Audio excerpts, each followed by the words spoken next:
Baseball on ABC7.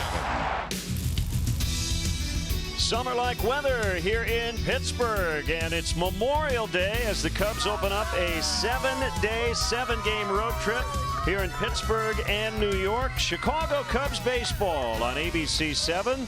Cubs and Pirates play Game 4 of their season series. Great to have you with us on this holiday. Along with Jim DeShays, I'm Len Casper. The Cubs coming off a 2-3 homestand. The Pirates have dropped 7 of 9. Let's get right into our Goodwill pitching matchup with Yu Darvish on the DL. The Cubs dip into their bullpen. Yeah, Mike Montgomery will make his first start this year. He started 14 ball games last year, 5-5 with a 4.15 ERA. Chad Kuhl, you see the numbers against the Cubs. They're not good. Lifetime 1-4 with an 8.23 ERA, but they would have been a lot worse if not for a start against the Cubs last September. He went 7 shutout the last time we saw him. Goodwill, amazing finds only at Goodwill. The Cubs 4.5 out behind surging Milwaukee. The Pirates are just a half a game behind the Cubs. Cubs and Bucks coming up next.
On ABC7 is being brought to you by Southwest Airlines. Low fares, no hidden fees. That's transparency. By your local Chicago and Northwest Indiana Hyundai dealers. Test drive a Hyundai today. By Xfinity. Xfinity delivers the fastest internet with the best in-home Wi-Fi experience. Call, click, or visit an Xfinity store today. And brought to you by the Lincoln Motor Company. Today's Memorial Day HD broadcast is brought to you by Xfinity. Xfinity delivers the fastest internet with the best in-home Wi-Fi experience. Call, click, or visit an Xfinity store today. We're going to reach 90 degrees here in Pittsburgh at some point this afternoon. These guys need to be stretched out and hydrated for sure. And is Bill Welke back at the plate. Joliet native Mark Carlson is the crew chief at first. Pat Holberg will man second, and Jeremy Rehack is at third. Both teams wearing the camo stars and stripes uniforms here on Memorial Day. And let's check in on the Southwest Airlines Cubs lineup. Southwest Airlines, low fares, no hidden fees. That's transparency. Ben Zobrist turned 37 on Saturday. Tommy LaStella, we mentioned his fine work in the pinch, but he's in the starting lineup here this afternoon. Rizzo 3 and 4. Baez the shortstop. Kyle Schwarber in left. Jimenez, those two hyphens, meaning this is his season debut. Mike Montgomery bats 8th, and Albert Almora Jr. 9th.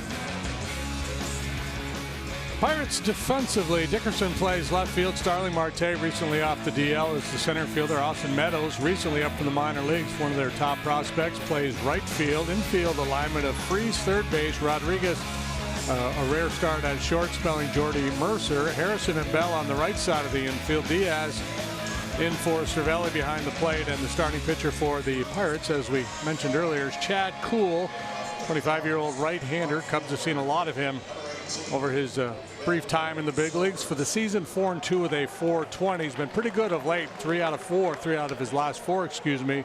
Quality work, and he's got a 3.09 ERA in that stretch. So Kuhl and Freese on a hot day. Yeah.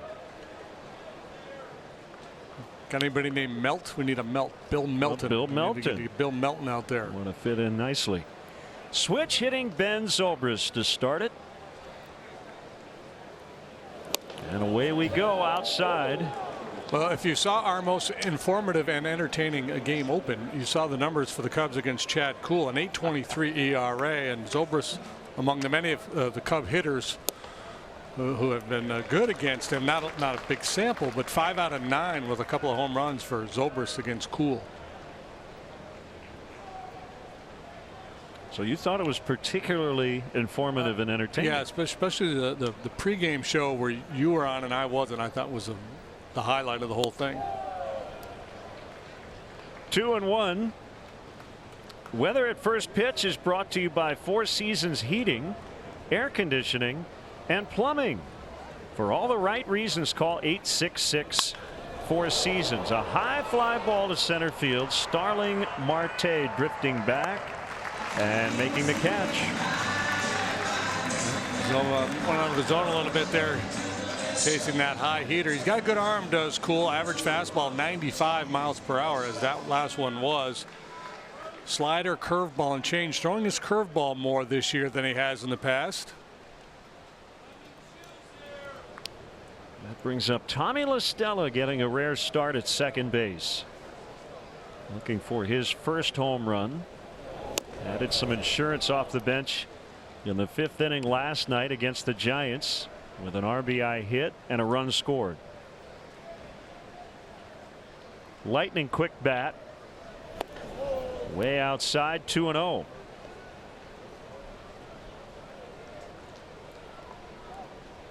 He's got a fast bat, but he's not in a hurry.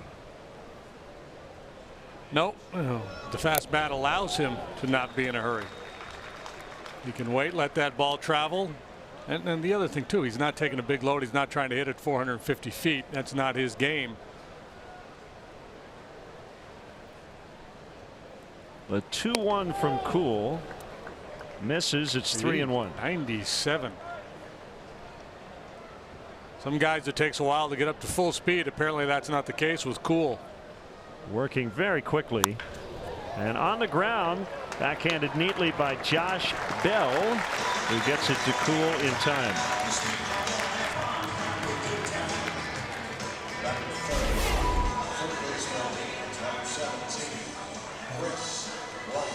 Bell not known for his glove over there. No, that's typically you're going to, in a 3-game set against the Pirates, likely to see a miscue on some level from Bell. Kind of a work in progress there. Former outfielder, and now it's Chris Bryant.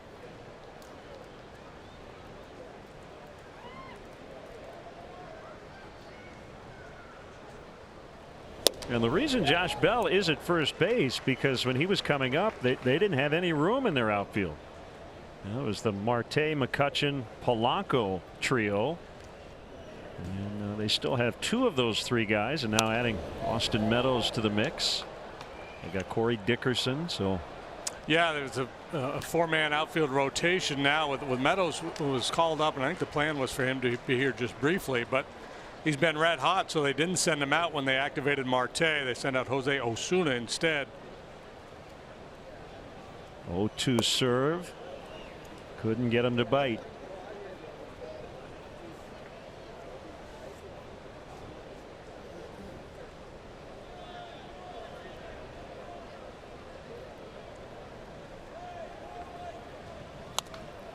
Off the end of the bat, foul.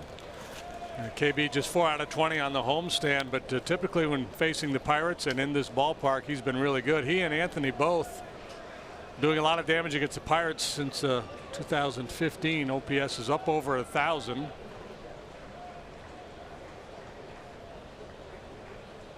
Another 1-2, and he got him swinging. And the Cubs go quietly. In the top of the first, the Pirates coming up against the lefty, Montgomery.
Holiday matinee here in Pittsburgh.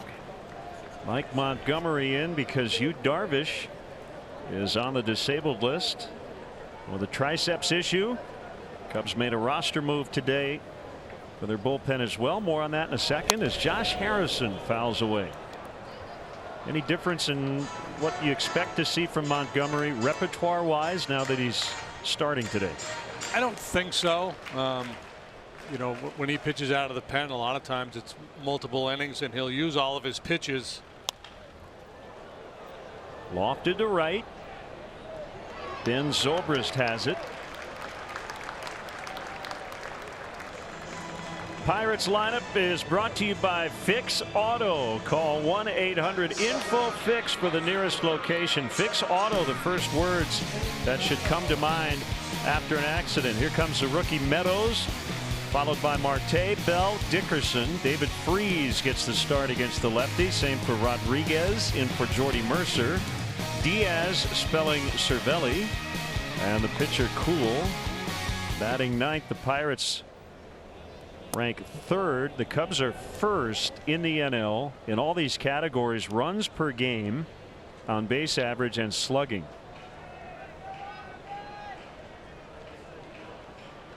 Pirates playing above expectations really for the most part. First couple of months of the season. Lately they have scuffled. 2 wins in their last 9 tries, and the offensive bats have kind of gone quiet. Starting pitching has been And that was not a typo. His batting average is .455. His on base is .441. And the reason is he hasn't taken a walk and he has one sacrifice fly. A sac fly does not hurt your batting average, but it does go against your on base. Little quirk in the MLB stat line. And he got him on a close play. Call made by Mark Carlson at first. Yeah, I would suspect the Pirates may challenge this one. It looked safe to the naked eye, and I think he was safe. I don't know, close. We'll see. Meadows is almost in his dugout, so he thinks he was out. Well, maybe he was out. And he was. Yeah. It looked a little funky there around the bag. And infielders on your toes when Mike Montgomery is on the mound. 63% of balls in play on the ground when Montgomery's out there. That's the 4th highest ground ball rate in all of baseball. You see the breakdown last year in his starts. First 7 didn't go all that well. Last 7, very good work. So you're saying the old SNL skit, he threw it on the ground? That was about. He threw it on the ground. Mike Montgomery. That ain't my dad. That's a cell phone. Fouled away by Marte. And he gets it with a 2-seam sinking fastball. His curveball is a real good ground ball pitch for him. Change up and a cutter. And you asked about the approach, starter versus reliever. Maybe you'll see the change up a little bit more. Swing and a miss there at 93.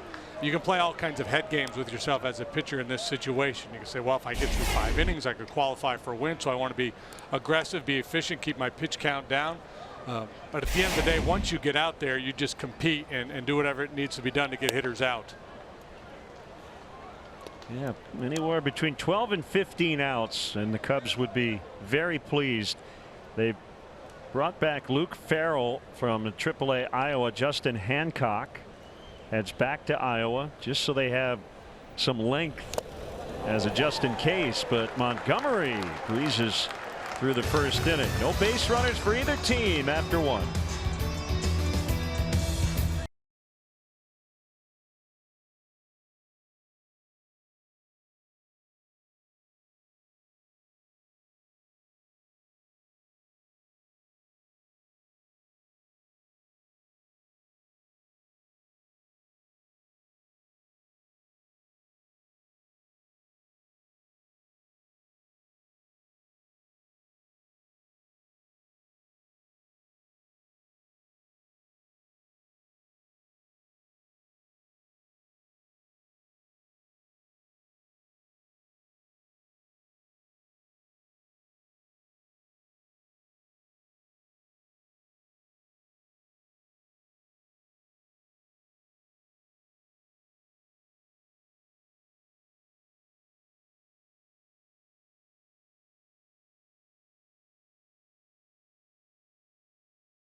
Oh, that's a perfect idea.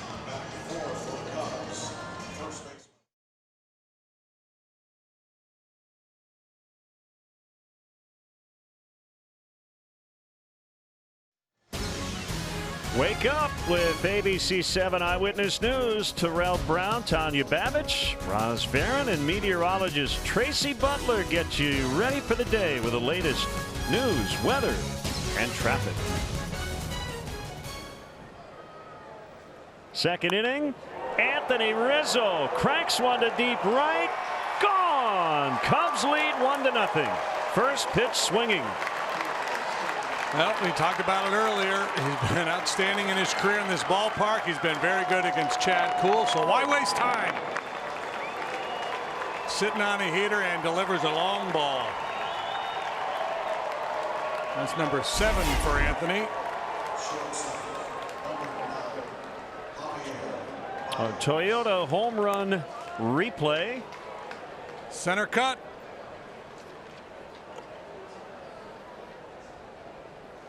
Now 7 out of 16 with 2 home runs against this right-hander.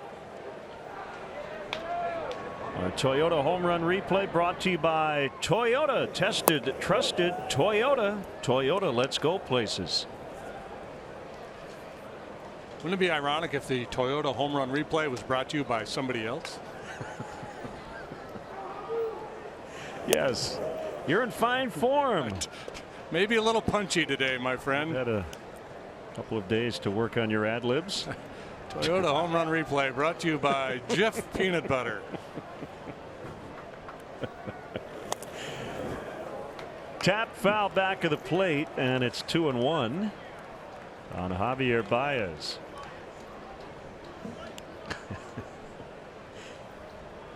He's homered in consecutive games. Good to see him hit that bomb again. You know, there's no more value in a home run to right field than there is to left field, but the approach indicates good things. Yes, and on the hands that time.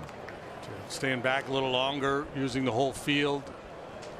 He commented last night in his batting practice yesterday. He said he only pulled 1 ball. Everything else was to the other direction, and he ended up homering into the bleachers and right. That was the game winner. Well, it's nice to get that feedback too, because you can be told over and over again by hitting coaches, hey man, you know, you're strong enough, you're quick enough, you don't have to pull the ball to hit it out of the ballpark. That's an advantage that you have because of your strength and your bat speed. You don't have to cheat. You don't have to get out in front to hit for power. And then when you do that and you're paid off by watching it sail into the seats, it just reinforces all that instruction. Chased a bad one there and strikes out. Folks, watch every out-of-market regular season game live at home, in the office, or on the go with MLB.tv. Your subscription includes MLB At Bat Premium, allowing you to watch live baseball on your favorite supported devices. Blackout and other restrictions apply. Visit MLB.tv for details.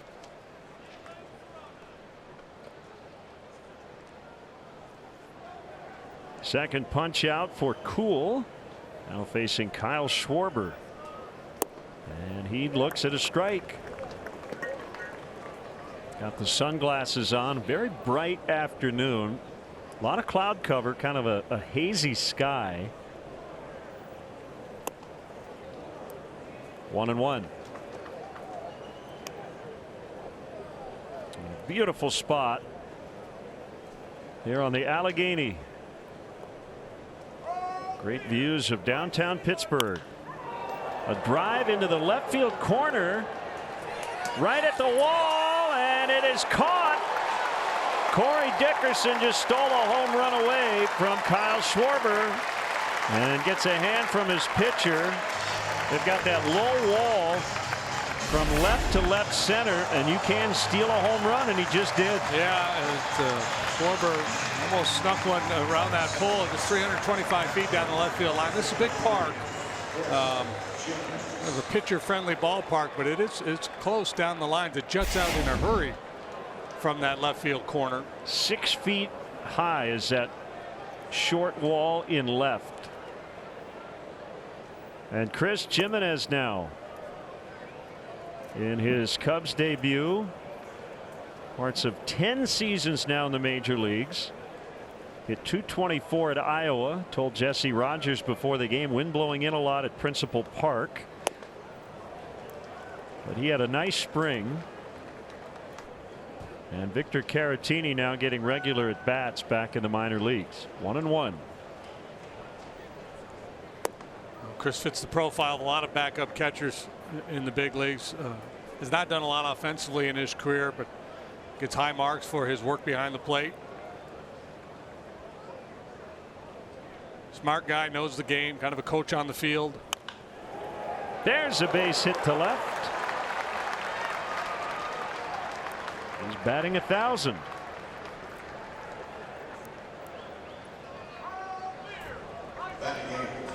Pitcher, number 38, Mike Montgomery. Nice to get off to a good start. Solid line drive single.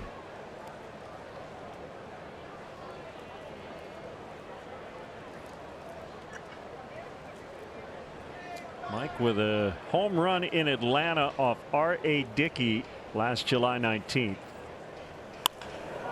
And that ball lined into center.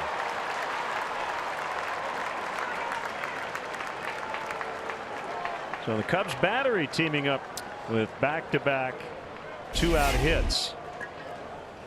Yeah, first pitch swinging has kind of been a theme here early on, and you look at Kuhl's game log, and he's been good lately. And one of the reasons why he's been good, his first pitch strike percentage has gone way up in recent starts. So, you know, with advanced scouting, the Cubs paying attention to that. If you have an idea that the guy's on the attack, and if he's going to be attacking with fastballs early, why not go up there in swing mode? Be ready to get after it.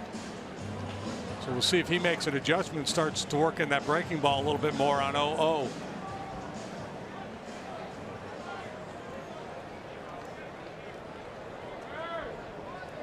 If your last name starts with K and you pitch in the daytime, you're pretty darn good. Yep. Clayton Kershaw, by the way, scheduled to return from the DL on Thursday.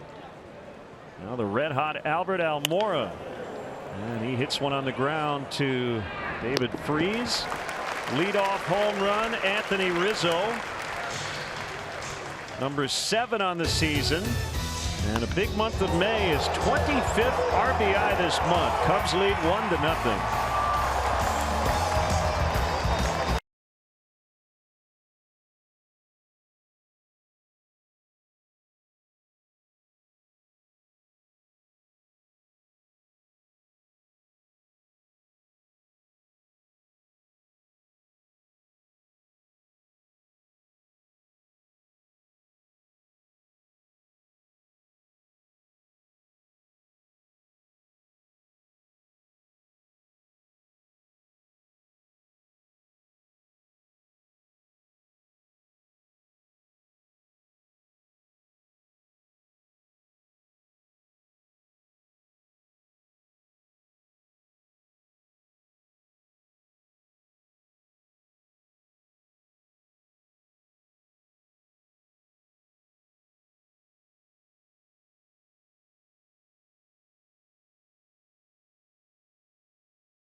One nothing Cubs lead. Let's check out our perfect pitch, brought to you by Leinenkugel's Summer Shandy.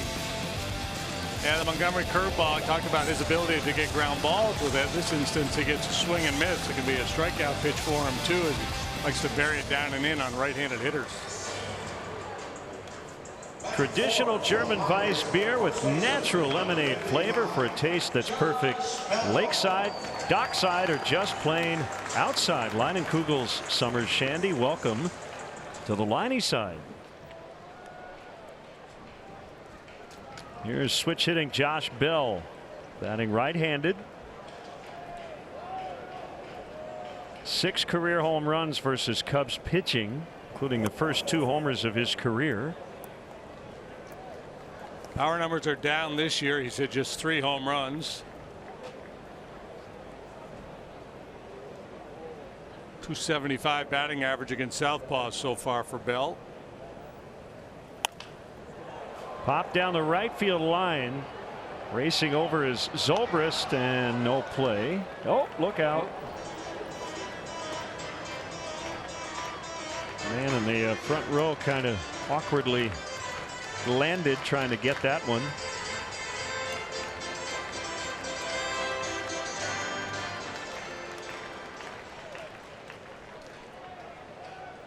You see the dip in the power numbers last year to this for Bell. Ended up hitting 26 home runs in his rookie season. He's just 4 out of his last 25.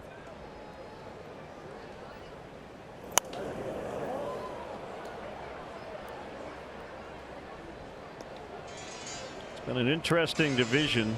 Brewers have been pretty hot here as of late. They're hosting St. Louis today. And pulled foul to left. Cardinals were here over the weekend, took 2 out of 3. Luke Weaver and Brent Suter the matchup at Miller Park. That game, I believe, will start in about 10 minutes. Give or take about 35 seconds. Rizzo in foul territory makes the catch.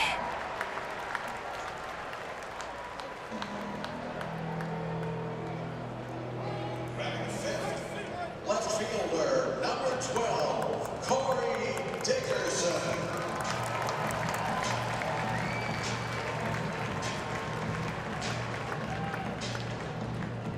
Dickerson took away a Schwarber would-be home run. 378 against lefties. He turned 29 6 days ago. Yeah, Dickerson very good at staying inside the ball, hitting the ball the other way, and that's what allows him to compete so well against left-handed pitching. Doesn't pull off the ball very often. Playing pretty much straight up in the outfield. It's a lot of balls to left center. That is a foul ball as Jimenez tried to grab it in fair territory, but it was not meant to be.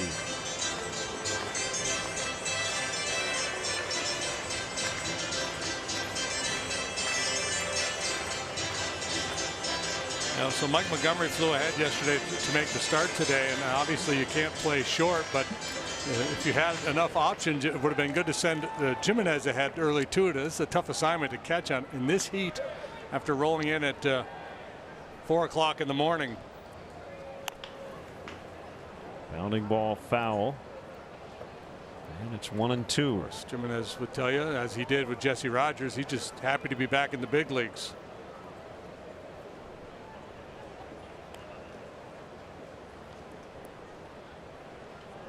Nothing adds perspective quite like a minor league assignment. Yep.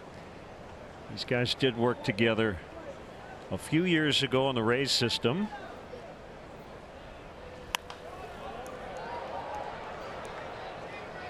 Dickerson's a contact guy, does not walk much, nor does he strike out very often.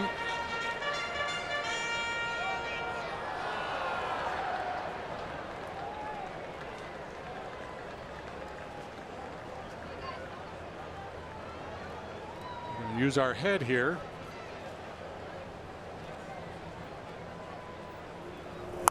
Get over there! Ground ball to Rizzo.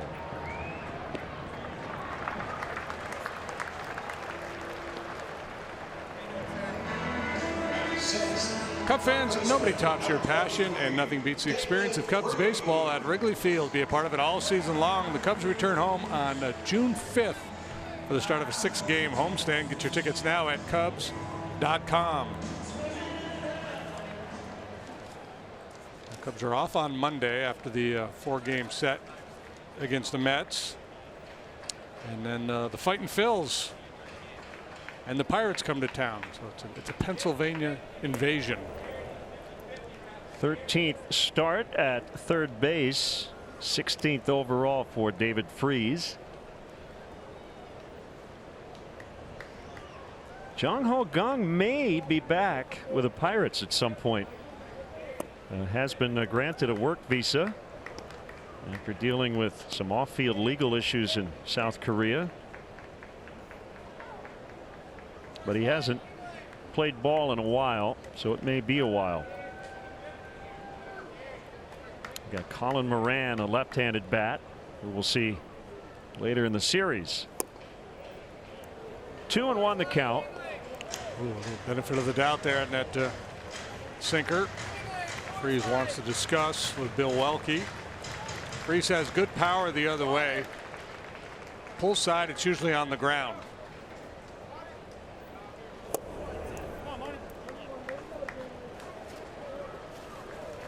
So I guess if you were to handicap this confrontation, Montgomery Freese, the most likely outcome, ground ball to the left side of the infield. Hitters count here, though. Good pitch.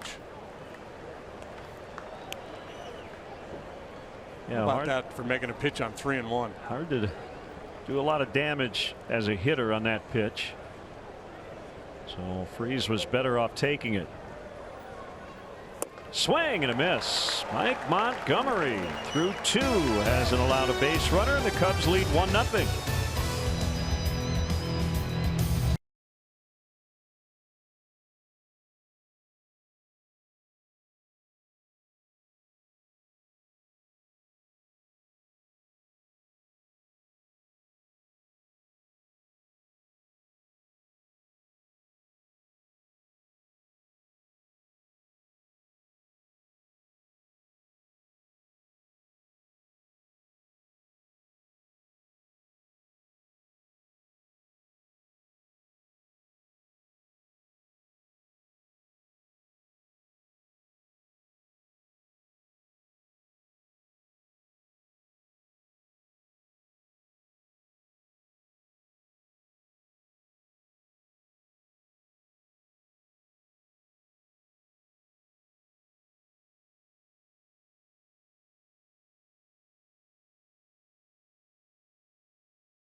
Meteorologists Cheryl Scott, Larry Mallory, Phil Schwartz, and Tracy Butler alert you to first changing conditions and severe weather. ABC 7 Eyewitness News, your AccuWeather station. Cool hats. You talking the pitcher or the fans? The fans. Okay. Making sure. 1-0 on Ben Zobrist. Started the game with a fly to center. Good try with the changeup. It's time for a cool change. Zobrist didn't bite, though. He's sitting fastball here. Overcooked it. One of the big baseball stories overnight was how serious was the injury to Ronald Acuna, who tripped over first base running through the bag yesterday. He will go to the DL, but I guess the news isn't awful as Zobrist takes a walk. He's got a left knee mild ACL sprain and a left knee bruise, also lower back contusion. So really banged up on that play, but it doesn't necessarily sound like it should be a long-lasting thing. No blowout, no surgery.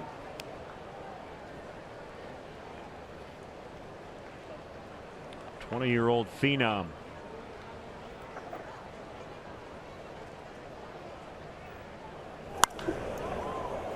Slicing drive foul to left off the bat of La Stella.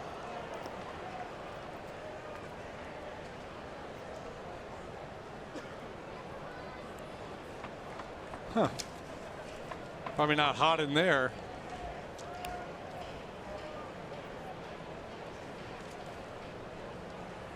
I had about 8 really awful jokes I was going to tell, and I'm not going to tell any of them. I get accused enough of the dad jokes, so. All right, I'll give you one. I know you're begging for one. I'll only do it if we shoot that area again. I wonder if we're going to do that. So I walk down and he's in my seat and I say, "Sir, would you mind moving?" Okay. Or you could say, "Sir, you smell like a freaking cow in this heat. Do you mind getting out of here?"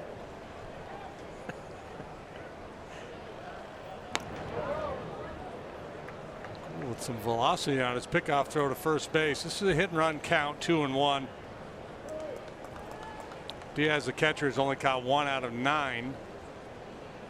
Listella is a good contact guy, so a lot of things pointing you to that idea. And there goes Obrist. The pitch is low. The throw is in time. The throw right on the money is.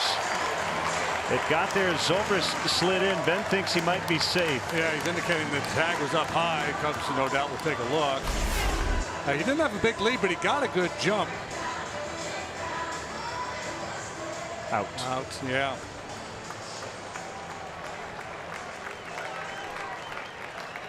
But not a hit and run, straight steal. Tagged by his former Rays teammate, Sean Rodriguez. Now Tommy Listella continuing on in a 3-1 count. Ball 4, back-to-back walks. I'm wondering if Tommy missed a hit and run sign there. I don't know that they would straight steal with Zoe in that situation. I'm with you. The Pirates get a little bit of a break. It's cool with back-to-back walks, but because of the caught stealing, he's got himself an out as he has to deal with the Brizzo tandem.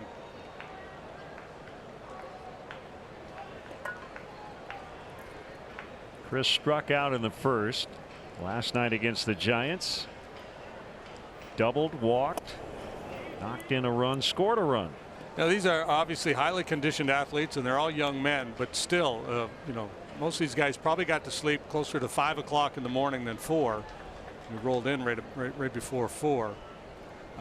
And then in the heat of the day, so you come to the ballpark, you find a way, you get loose, you get your adrenaline going, and I think it's from the middle of the game on where you worry about maybe the concentration lapsing a little bit, guys getting a little mentally fatigued. Short lead by Listella, and Bryant takes high. First 3 innings, Cubs very good getting out of the gate in terms of batting average, OPS, runs scored, first, and second. And a lot of arm side misses for Cool here, and that's got Ray Searage, the pitching coach, out of the dugout. So, you know, you can understand the psyche of Cool, the early contact, the first couple of innings, Cubs hitters on the attack, so he's trying to be a little more cautious, but now he's getting himself into hitters counts.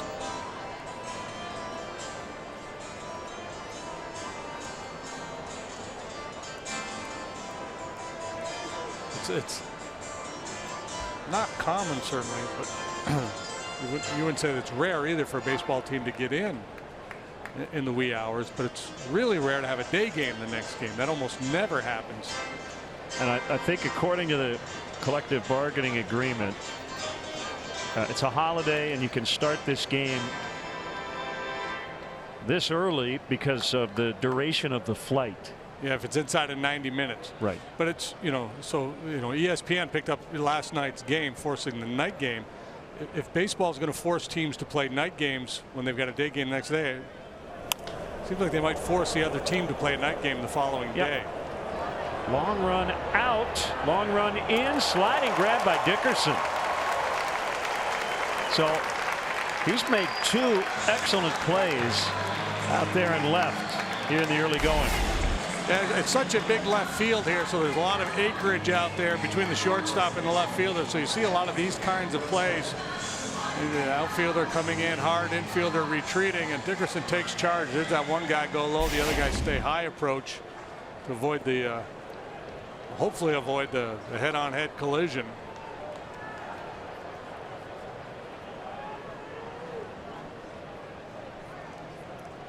That's the play right there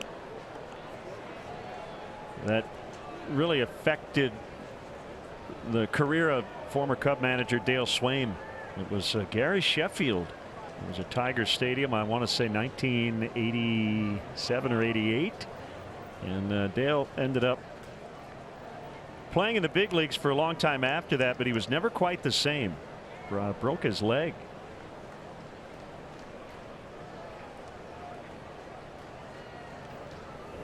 Swing and a miss by Rizzo. His last swing resulted in a home run leading off the second.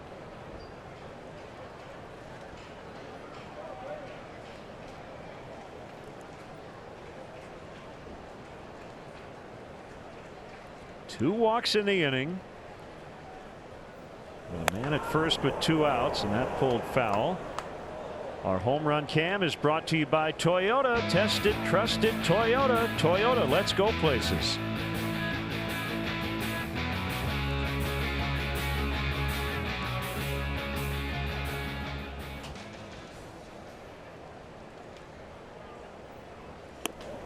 That one almost got past Diaz.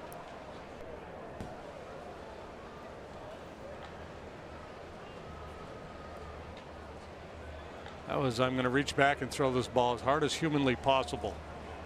You see Harrison out on the right field grass as Rizzo chokes up.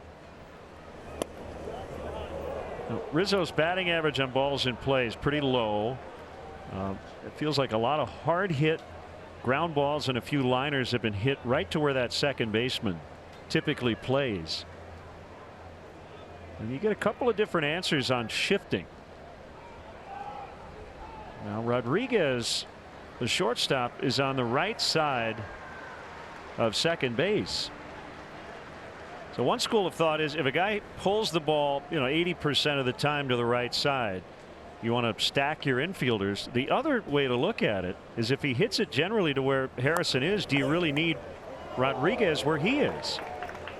Right? In other words, if 80% of the 80% are hit where a fielder typically is, are we getting to a point where teams are shifting a little too much?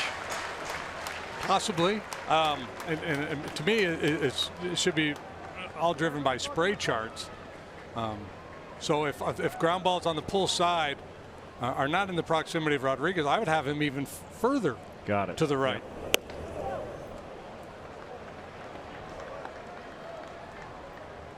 And then it's just a little bit of an equation on the 25-30%. If you hit it the other way, do you only want to have one infielder on that side? So every team's a little different in how they handle it. And I think Anthony and Schwarber too, every now and then will push a little bunt, so you have to keep somebody in that side of the infield. Otherwise you could go what the Astros have done with Joey Gallo and the Rangers, and they kind of play that box where they have two guys way to the pull side out in short right field. Cool has walked 3 men here in the third, and it brings up Baez, who struck out in the second. Clint Hurdle already in his 8th season here in Pittsburgh. Coming off a disappointing 4th place finish last year and their 2nd consecutive losing season following 3 straight trips to the playoffs via the wild card. But they have been over 500 since day 1 so far this year. Yeah, and I think the expectation among a lot of baseball people, and I think among a lot of the fans here in Pittsburgh, that it was going to be a really bad year with the trades of Garrett Cole and Andrew McCutchen. So far they have played pretty solid baseball. The strength of schedule has been fairly weak. They played a lot of games against sub 500 teams. They've done a lot of damage against the American League clubs in interleague play. They have 10 interleague wins already. They're 10-2. Beat up on the Tigers and the White Sox.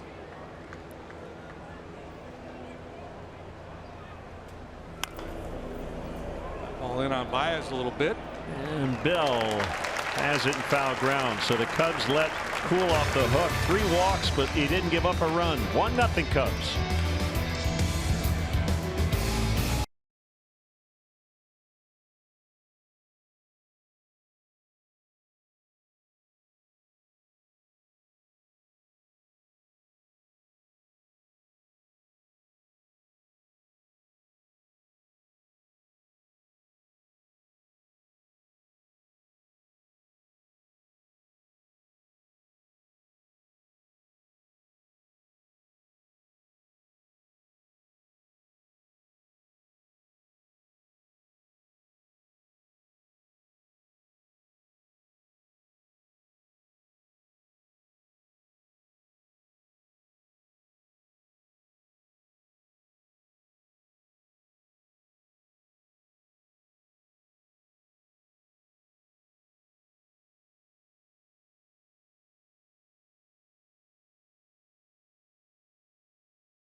Cubs 1, Pirates nothing.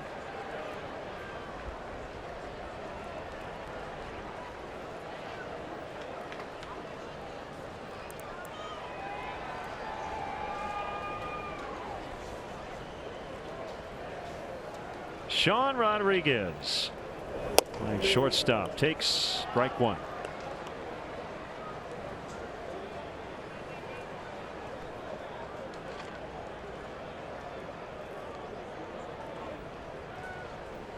The 0-1. Some of the numbers on Rodriguez not good overall, but don't sleep on him against left-handed pitching. He's batting .360 against southpaws. Again, not a huge sample, but 9 out of 25.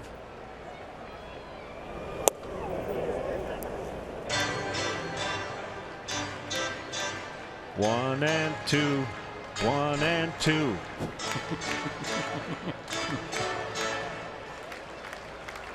There's a math lesson in there for elementary school teachers.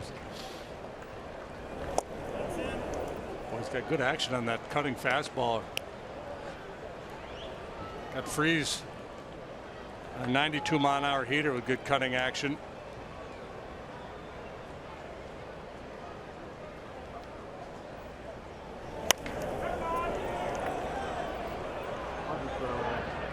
Rizzo for the out. Well, last night, Pablo Sandoval got a start at second base, and he was right in the middle of the action, made a play on Javier Baez. So talking in the press box, and thanks to Vince Lodel, he checked in with stats, and this stat of the game is brought to you by Mattress Firm, where your budget stretches further. Biggest second baseman ever. Listed weight, with air quotes, 255. So the heaviest second baseman in Major League history, former Pirate Dave Parker on the list. Anthony Rizzo checks in at 240. Dave Parker, who was so quotable. He said, when leaves turn brown, I'll be wearing the batting crown. The Cobra. And why was he at second base is a more important question, and Cecil Fielder for that matter. Probably just because they wanted to. Elias Diaz out in the deep left center. Schwarber makes the catch right in that north side notch that stretches to the 410 marker. Yeah, you got to be a big boy to hit it out of the ballpark out there.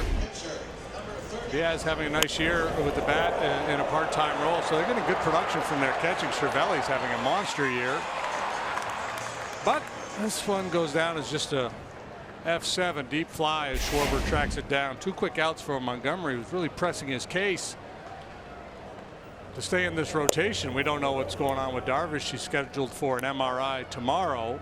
Hopefully nothing significant that will keep him out of action for very long. Fouled back by the pitcher Cool. 0-2 on him. This does limit the Cubs from the left side in their bullpen today. Dunsing, Rosario probably not available. Wilson is.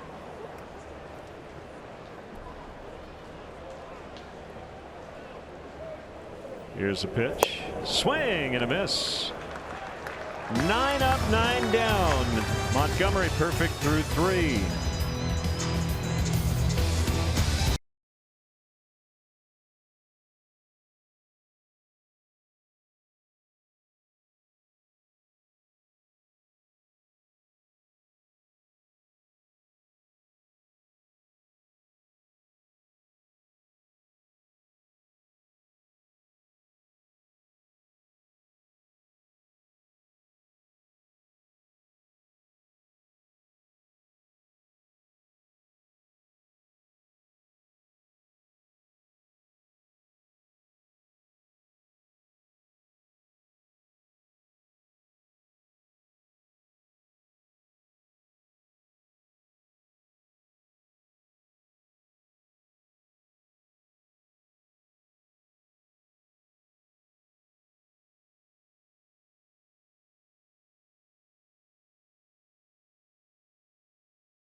Casinos, your entertainment escape.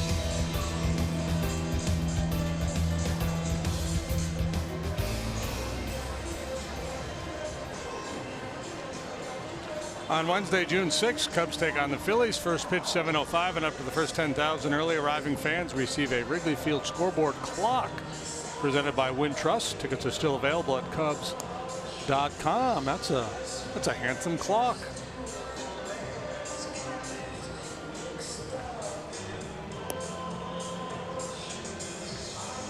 Memorial Day matinee. Game 50 for the Chicago Cubs. 27 and 22 through 49.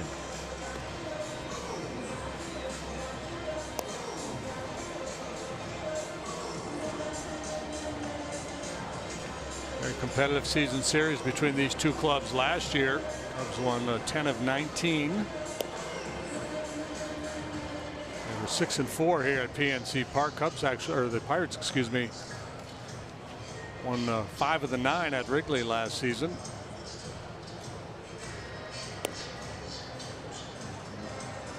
Hey, it was on this date, May 28, 2004. Southside Chicago native Rob Makoviak made some history. Remember that name? Yeah, I do. He was a bucko. His son Garrett was born that day, so happy 14th birthday to Garrett. Cub fans, if they remember this, they're going to wince a little bit. It was about 9 hours after the birth of his son, and Makoviak hit a walk-off grand slam off Joe Borowski in game 1 of a doubleheader against the Cubs, and a game tire in the 9th inning of the nightcap. Now that is quite a day. That's an unbelievable day.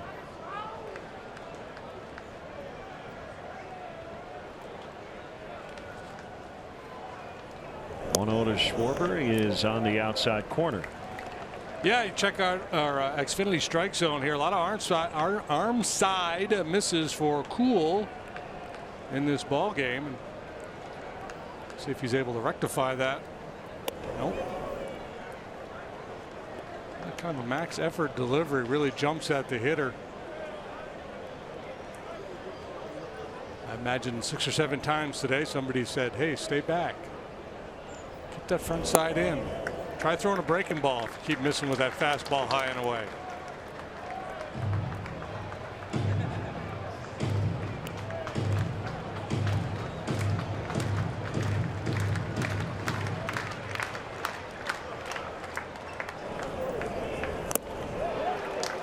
Foul tip, strike 3.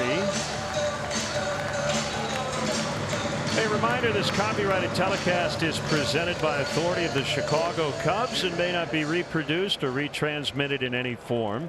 And the accounts and descriptions of this game may not be disseminated without the express written consent of the Chicago Cubs.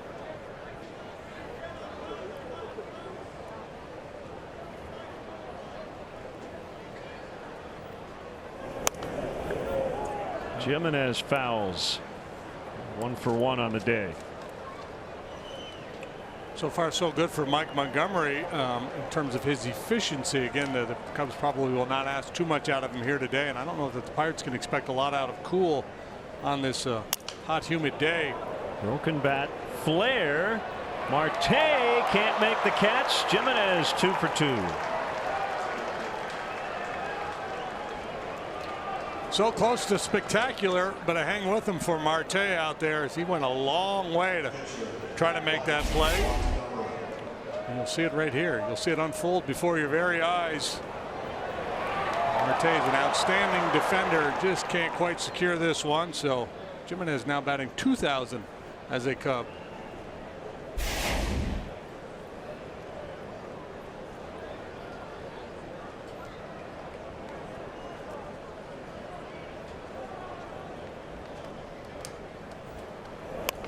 Bunted by Montgomery. The catcher Diaz will pick it up. And he moves Jimenez into scoring position. As Almora will check in. We'll check in with our Hooters hot play of the game, brought to you by your Chicagoland Hooters. Almora, 2 months into the season, has put up 1.9 wins above replacement according to Baseball Reference, and a lot of that on the defensive side. He's been terrific at the plate. That already would be a career high. Yeah, there's going to be one heck of a highlight reel at the end of this year for Albert Almora Jr.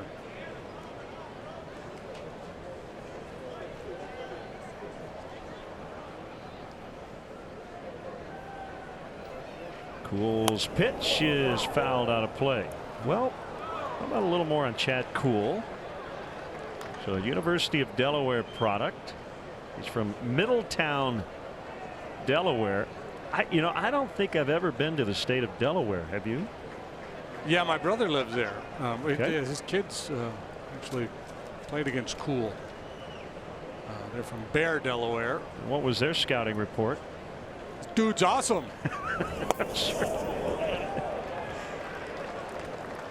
He is the youngest of 5 children. There's Chelsea, Clint Jr., Courtney, Chris, and Chad. He beat Clayton Kershaw in his major league debut 2 years ago.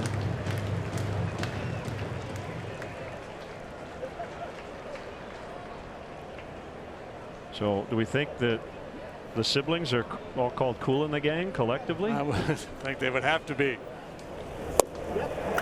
Wow, that slider is nasty. 2 strikeouts in the inning. Cubs lead 1-0 on the Rizzo home run. So you got there.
Sun Moment is brought to you by Sport Clips Haircuts. Check in online at sportclips.com/check-in and claim your spot today at any of the over 90 Chicagoland locations.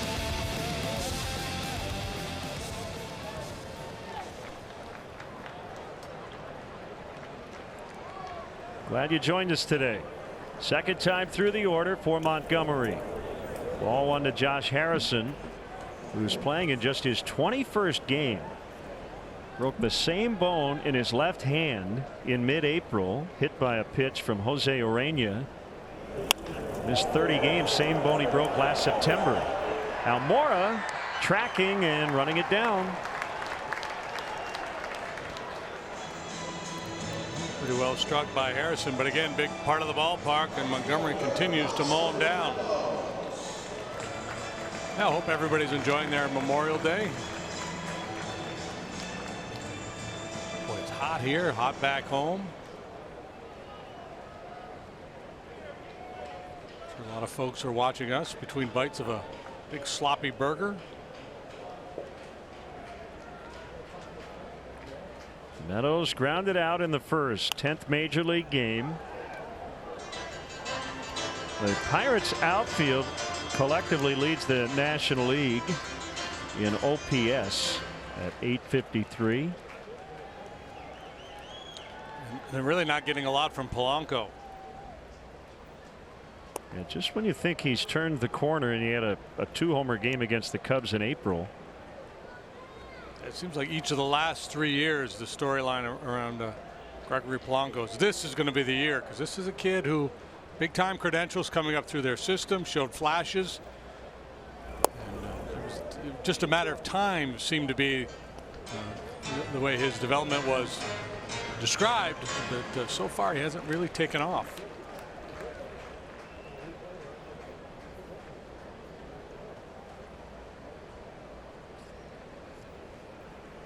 Mike into his motion, popped into right field, should be no problem for Zobrist. Well, if Mike stays true to form, he'll punch Marte out here. And 3 strikeouts, they've all come to finish off innings.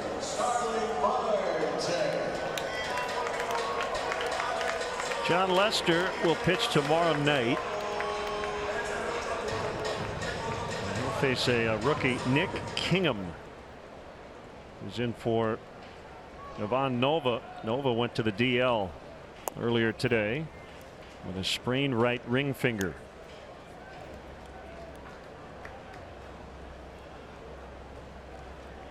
Marte came off the disabled list on Saturday.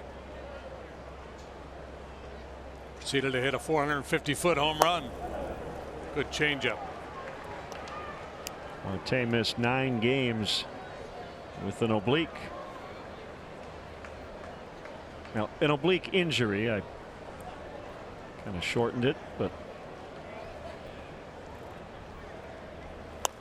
most people would have known what I meant. Rizzo to Montgomery. Mike, perfect through 4. 1-0 for the visitors.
1-1. Brandon Crawford's been smoking hot since May 1st, 443 with 1,162 OPS. Paul Goldschmidt, it has been a lost season for the perennial all-star candidate so far this year. Call day or night at 1-833 Plum 911. Plumbers 911, your plumbing connection.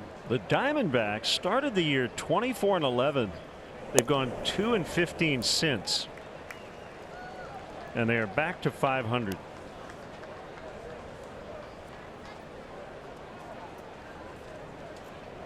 Cool's 0-1 to Zobrist, fouled back to the screen, then recently played in his 1,500th career ball game. That was Friday, and he had the game-winning hit, then turned 37 on Saturday.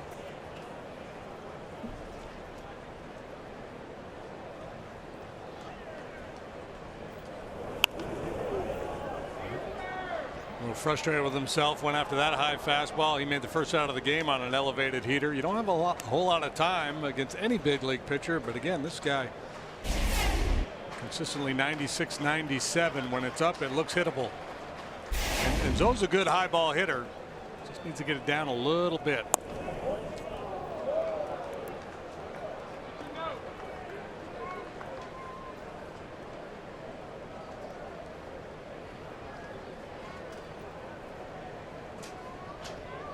Cool has his feet pointing toward the third base dugout as he gets the signs, and lofted the other direction and caught by Dickerson.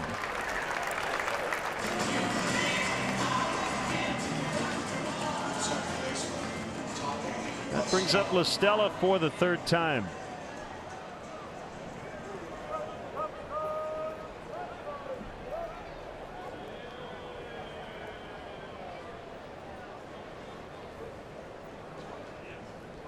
Freeze about even with a bag, and off the line at third. The pitch is wide for ball one. Yesterday in Texas, former Cub Jason Hamill beat Cole Hamels. Jason got off to a really slow start, but he's won his last 2 outings, winless in his first 9 assignments.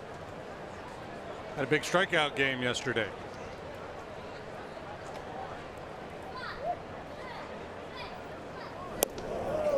The game of the day was the Indians' stunning 10-9 14-inning victory. Greg Allen hit the game-ending homer. Cleveland scored 5 in the 9th to tie it, and then got a Yonder Alonso homer in the 11th to tie it again after Evan Gattis had homered to give Houston the lead.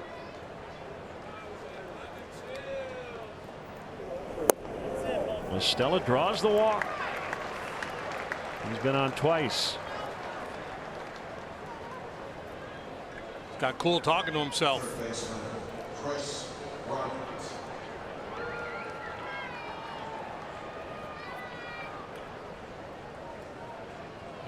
pitched around a lot of traffic so far today. The only run he's allowed, the Rizzo home run.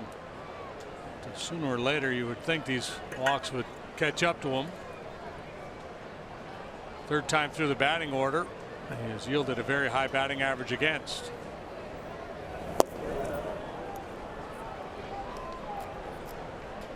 Chris and his wife Jessica will be rooting on their hometown Vegas Golden Knights, who open up the Stanley Cup final tonight against Washington, but they will not be watching.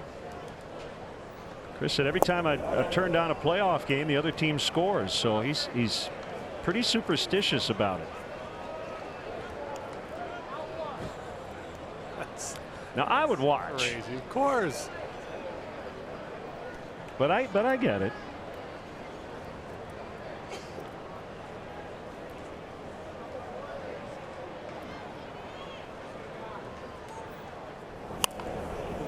Bounding ball foul. Let's check out the home run leaders.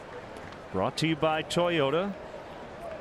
Tested, trusted, Toyota. Toyota, let's go places.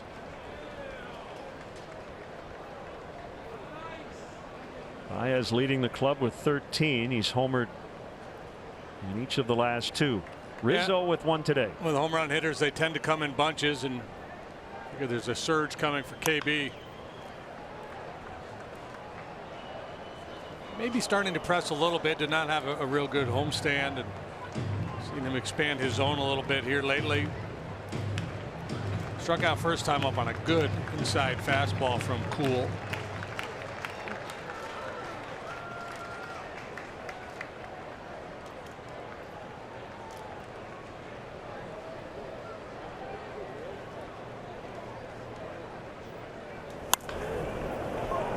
Soft liner to right, and Meadows will grab it.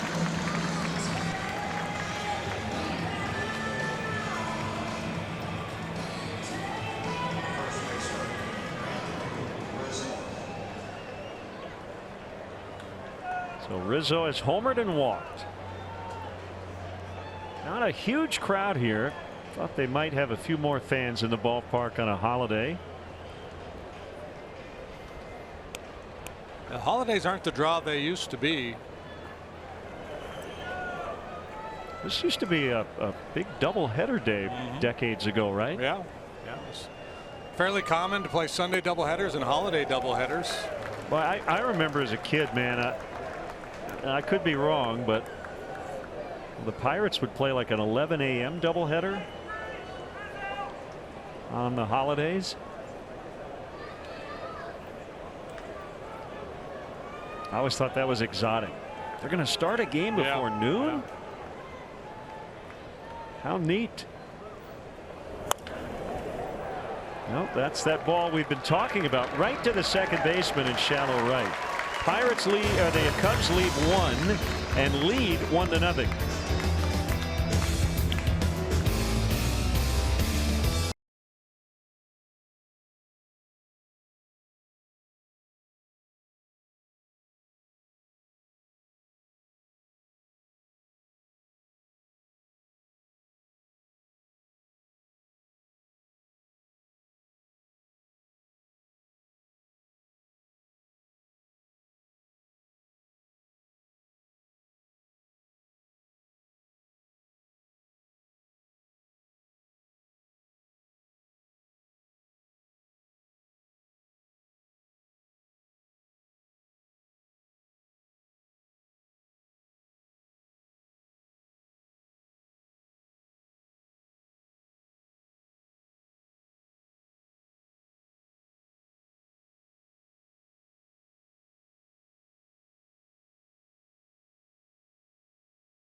It is a scorcher today in Pittsburgh. 87 when we started, probably closer to 90 as the Pirates bat in the bottom of the 5th.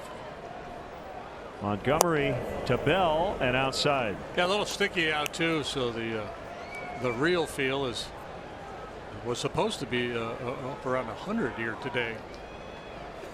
When did real feel start? That feels like that's a recent thing, right? Used to be heat index and wind chill. Wind chill, yeah. Now it's real feel.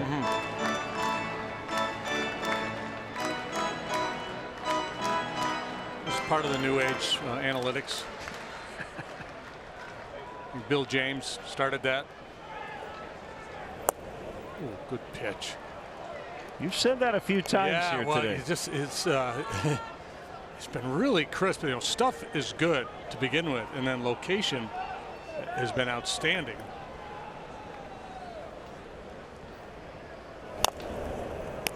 Bell able to stay alive.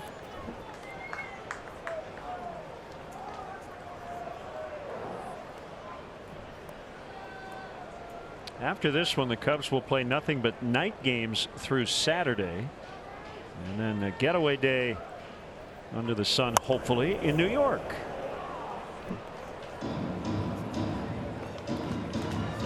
Montgomery and Jimenez, you want to give Chris some credit too, doing a real nice job mixing pitches here. Fastball, changeup, a cutter, moving the ball up and down. Good curveball, of course. I mean, everything working. Programming note, we'll have that game on Sunday from Citi Field right here on ABC 7 at noon.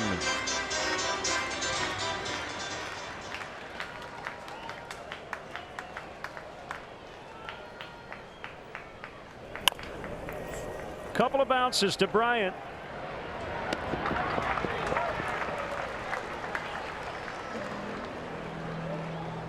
The save of the game is brought to you by Feldco, and this certainly qualifies as big. Save big at Feldco. Get 2 windows for the price of 1. Call 866-4FELDCO today.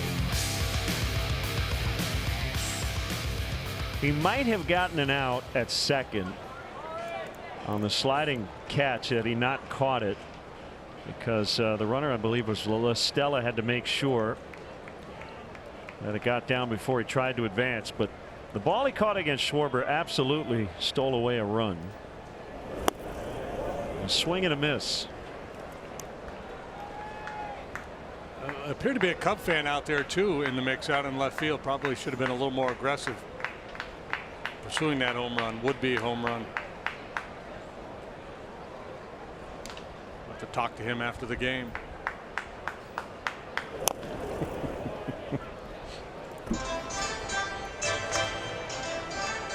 Well, the rule is, right, if it's in the field of play.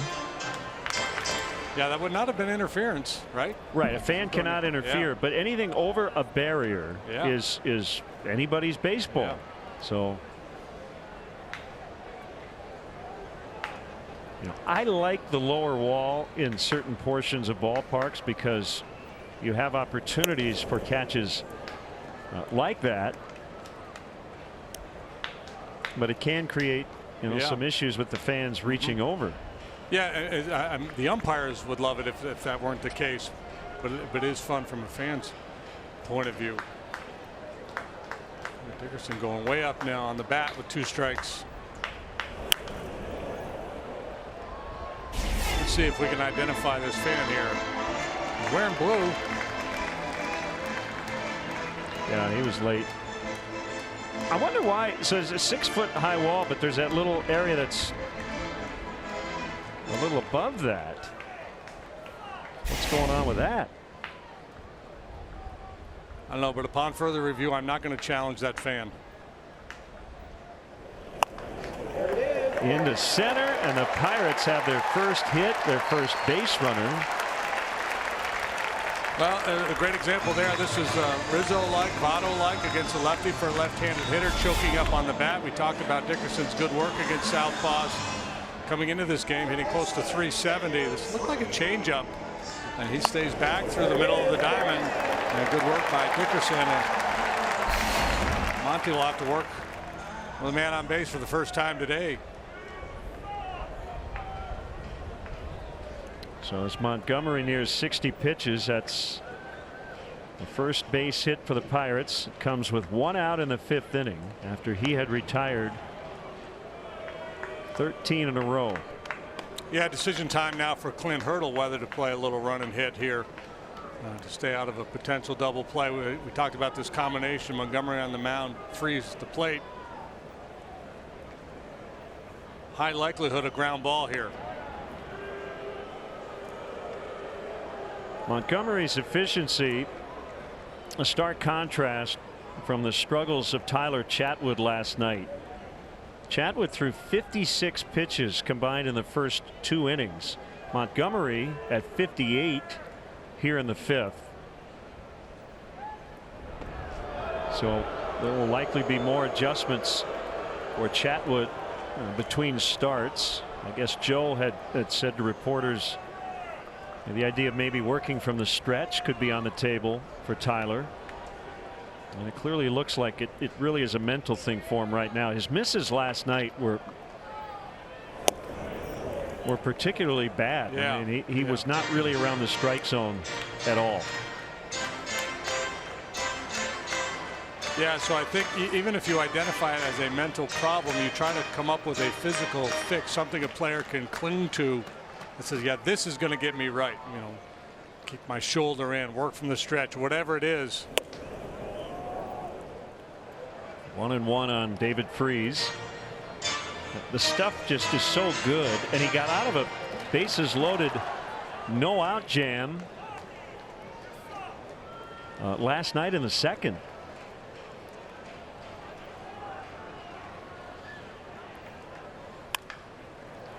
There you go. Baez, La Stella, Rizzo, double play.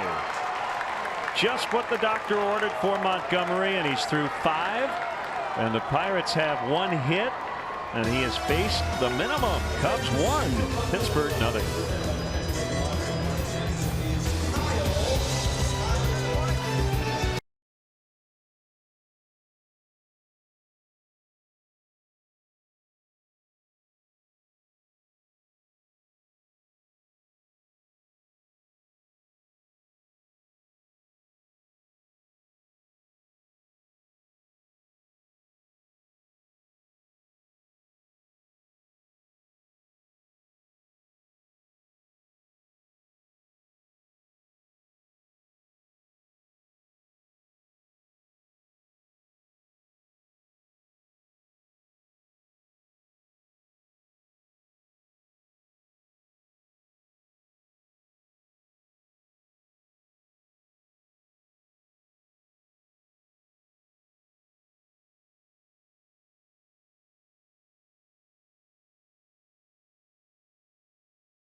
We ask that you please join us now in this moment of silence as a collective, unified expression of gratitude to the heroes who lost their lives while protecting the freedoms we enjoy today.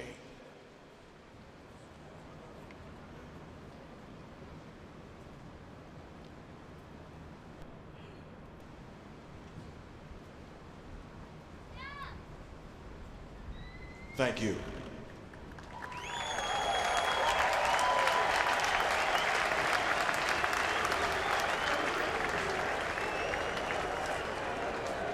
Cubs lead 1-0 as they will bat here in the 6th inning. They'll have Baez, Schwarber, and Jimenez. The Chef Series presented by Maker's Mark is back for a 2nd year. Each homestand, fans can expect a dynamic menu of offerings inspired by a featured celebrity chef and their take on ballpark favorites. The first featured chef is Stephanie Izard from Girl and the Goat, whose signature items will be featured June 5th through the 10th. For details, visit Cubs.com/Chef Series. Very popular when they rolled that out last year, and I'm sure it will be again this year. I recall enjoying some goat tacos that Chef Izard featured last year.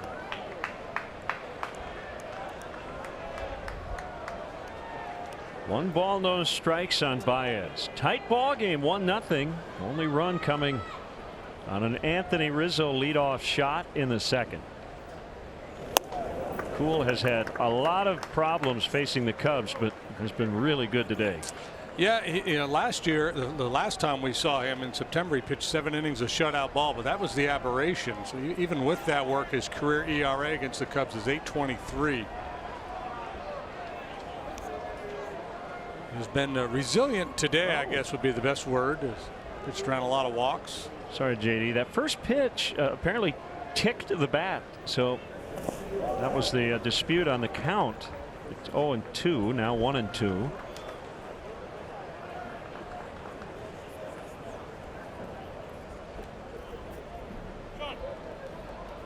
Velocity for Kuhl has been good today. The command of the fastball has been suspect.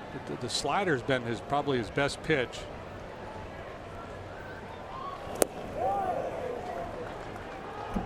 That was the slider. It's a power pitch for him at 89.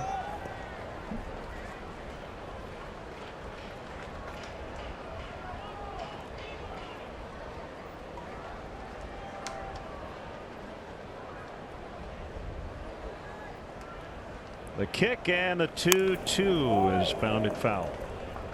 The mistake a lot of guys make against Javi is they know he's susceptible to that slider off the plate, and you can fall into a trap as a pitcher thinking any spin will do.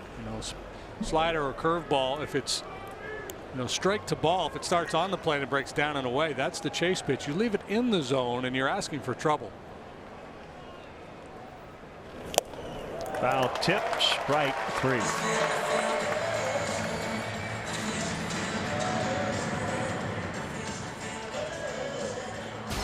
Live local breaking news. That's ABC 7 Eyewitness News at 10 with Alan Krzyzewski, Kathy Brock, Cheryl Burton, meteorologist Cheryl Scott, and sports with Mark Giangreco. Also starring Mark Giangreco. A Quinn Martin production. Well, the thing about credits that you learn just as a viewer of iconic TV shows, someone gets the top billing, right? The Andy Griffith Show starring Andy Griffith. But at that point, once you're not the top person, you want to be the last. You want to be the also. You want that plug at the end. And Don Knotts. Yeah.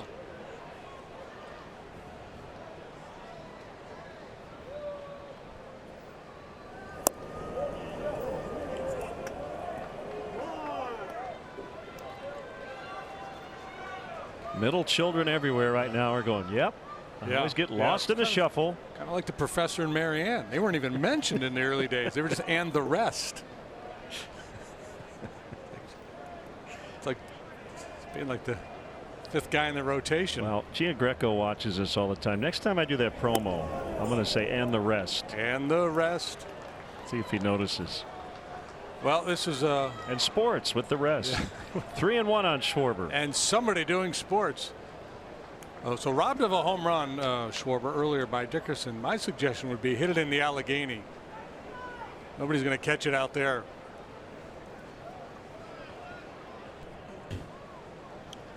How bold will he be on 3-1? Pretty bold. Which he can be with that fastball. Yeah, you see, he was out of the happy zone there. It was up a little bit, out away from a little bit where he couldn't get out and pull it. He's ready. He's got that leg kick working. He's looking to do damage as he should be on 3-1. Just a little bit behind it, underneath perhaps.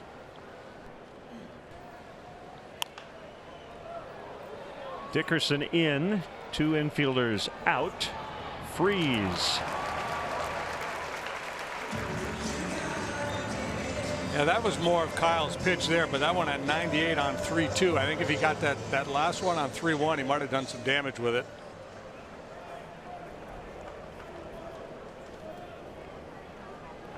Jimenez 2 for 2. Still trying to figure out your math. You've got him hitting 2,000, right? Well, that's an old dugout nonsense. There are people who actually think you think that. No. Come on, people. It's always the start of the year. Guy gets first hit. Somebody then I go, hey, you're hitting 1,000. If he goes 2 for 2 every day, he's hitting 2,000. It's obviously not true. Can't hit 2,000. Hey, if you say it with conviction. These days, right? So Jimenez 2 for 3, batting what, 1,500. 1-0 Cubs in the 6th.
Hornets Fun Cam. America runs on Duncan.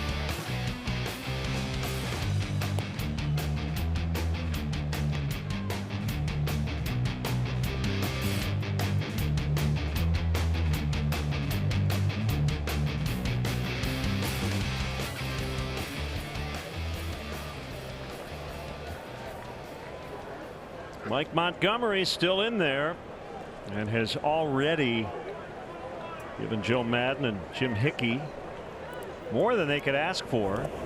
Yeah, and all his mates, you know, he's one guy that's well rested, and you hope that your starting pitcher can deliver on a day like today when everybody's perhaps a little out of gas, and he has stepped up in a big way. They would have been thrilled with 12 good outs for him, and here he is in the 6th inning.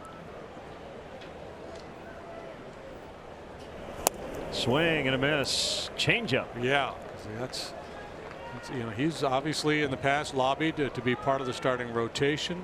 Cubs have found his value to be that of a swingman who can give you length out of the bullpen, pitch in high leverage situations, make the occasional spot start. But this is a guy who's pressing his case going forward with this effort here today. And he thought for a bit that he was going to get a start in the doubleheader recently in Cincinnati, but due to the rainout in Atlanta, the Cubs didn't need an extra starter.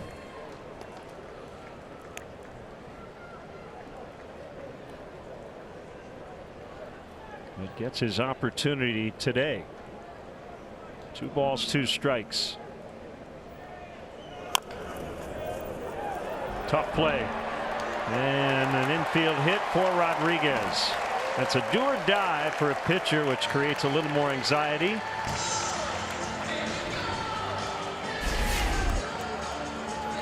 Yeah, tough break. Makes a pitch, gets weak contact, and it's right out there in no man's land between pitcher and catcher. If he gets it cleanly here with the bare hand, he's probably going to throw him out. Had he gone down with 2 hands and gobbled it up quickly, he may have had a shot at him, but that's guesswork.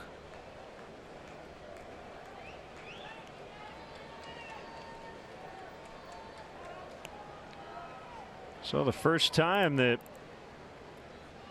Pirates have had the leadoff man on base.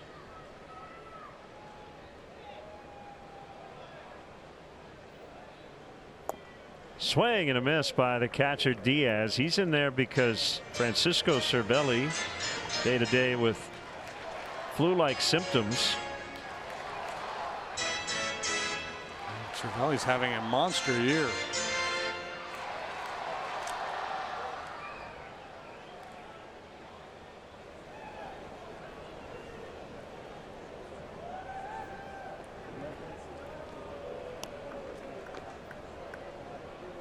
Pitcher spot is next. Colin Moran is out on deck for Cool.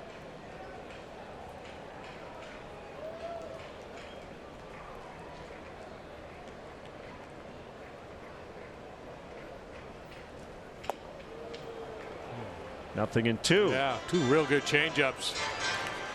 Makes that pitch in more as this game is rolls along.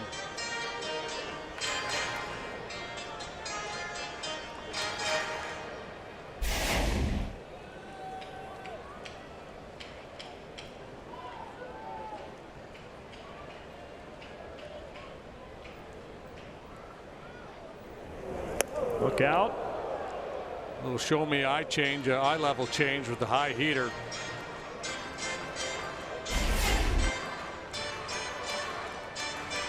Two strikes. Diaz not using the big leg kick as much.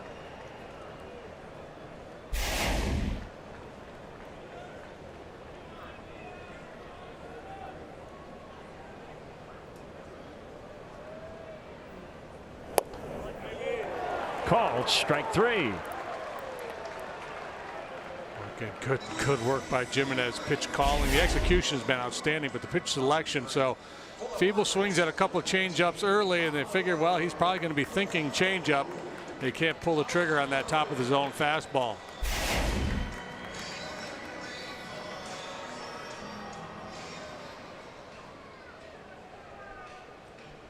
So it is Moran batting for the pitcher Cool. Outside ball 1. They got him from Houston and the Garrett Cole deal. We'll see another guy involved in that trade Wednesday night. Joe Musgrove will make his second start since coming off the DL.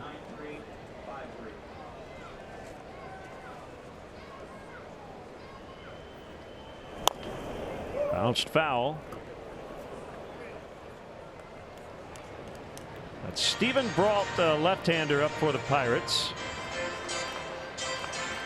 Cool, a quality start, 6 innings, 1 run.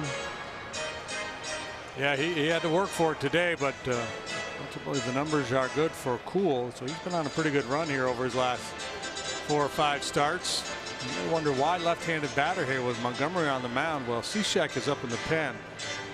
Cervelli's sick, so probably not available, or kind of last option. Mercer's the other right-handed bat, so you go Mercer, you might get Cishek. So it would have been difficult for Clint Hurdle to think he was going to get the platoon advantage either way.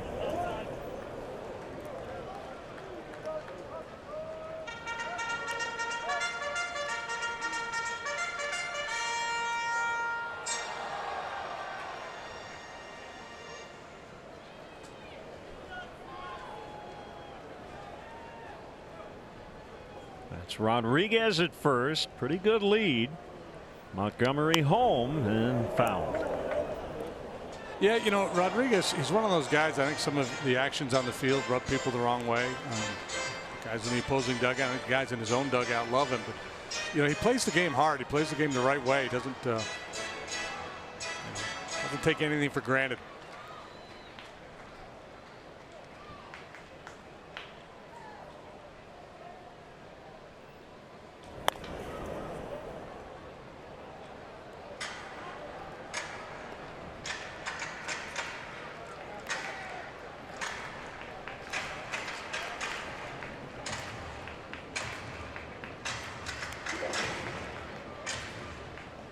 Got a little Adam LaRoche thing going on. The same thing. Yep. Yeah, I think we mentioned that in April.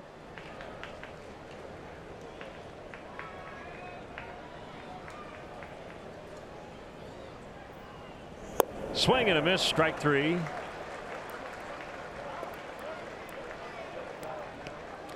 Hey, Cubs fans, if you miss any of today's action, ABC 7 rebroadcasts each one of its Cubs matchups on the Live Well Network. Today's Cubs Pirates Encore will air in its entirety at 7 p.m.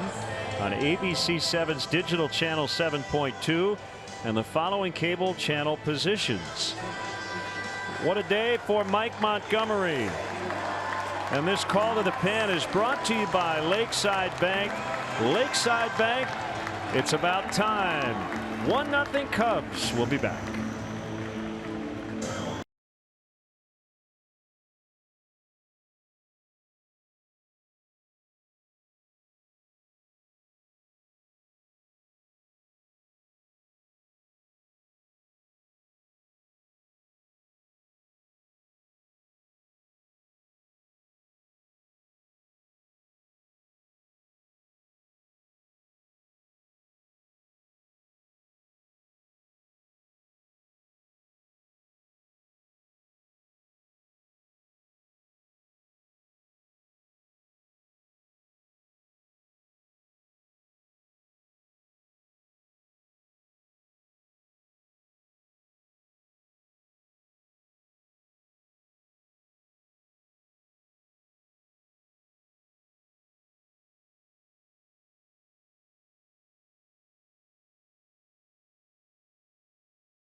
Hyundai dealers, Mike Montgomery, 5 2/3, and also helping out with a bat. Yeah, just a beautiful work by Mike here this afternoon. Everything working, fastball, change, curve. Man is outstanding. 2 hits allowed, 1 solid single, the other one a little slow roller. Got the big double play with David Freese in the box. He's got to be feeling awfully good about his effort here today. So it's Steve Cishek against Josh Harrison, and a slider finds the middle of the zone. Numbers on Cishek. Still has that sub-2 ERA. League bats 183 against Steve. 2 innings Saturday through 33 pitches, the most he's thrown in an outing this year. Gave up 1 inherited run in that performance, and Harrison expanding his strike zone. Josh has been hot since coming back from that broken hand, but 0 for 2 so far today. Swing and a miss. He's 0 for 3. Pirates strand 1. Cubs lead 1-0 after 6.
Bank, Lakeside Bank. It's about time.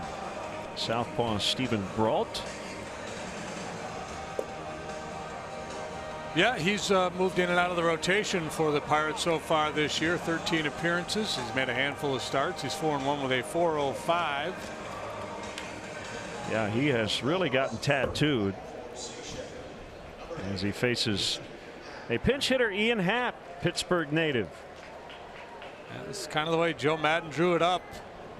He got more length out of Montgomery than he anticipated. Nice to have a guy like Happ who can come off that bench and switch hit, so you're ready to you will have the platoon advantage regardless of who the other manager sends out there to the mound.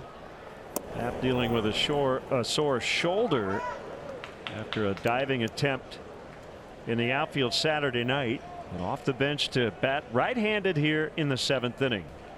Cubs trying to add to their lead. Swing and a miss. Brault features a good changeup. That's what we just saw. Fastball average is about 92.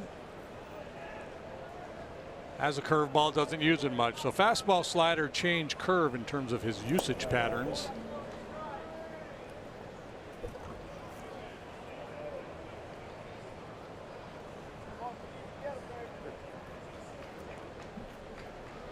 Guy comes out of the bullpen. The hitters will run over to Chile, or Andy Haynes will consult the iPads and look at the scouting reports, maybe even look at a video of Brault, watch his delivery a little bit.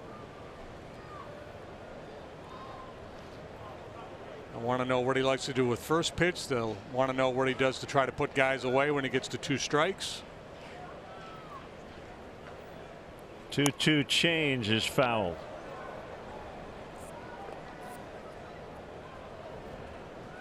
Is he heavy fastball, or does he mix his pitches? And a guy like Brault, who has worked in the rotation, I'm sure the message was, hey, you can't sit heater on this guy. He'll change you up.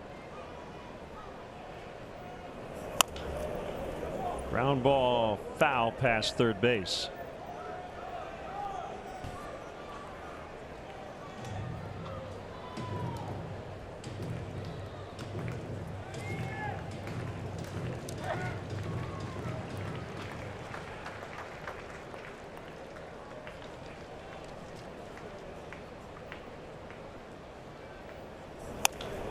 Hit hard and foul.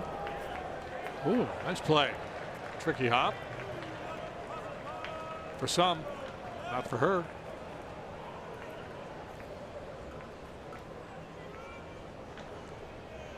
This is a homecoming for Ian Happ. Pittsburgh guy. He's been good in this ballpark. .333 average with a home run, 8 out of 24.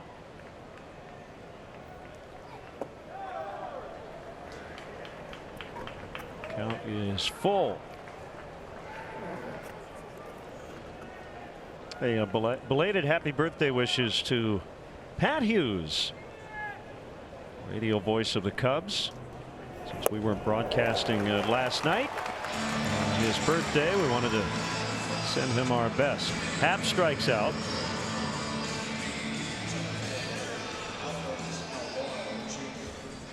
And now it's Almora batting 9th today, 0 for 2. So the Cubs brought Pat a birthday cake. I walked into the radio booth, and he's off desserts for now, so I ended up having having his piece of birthday cake. Wow. It was really good. If it was made of asparagus, he would have eaten all over it. Yeah, he has an affinity for. He's way too healthy. Asparagus, yeah.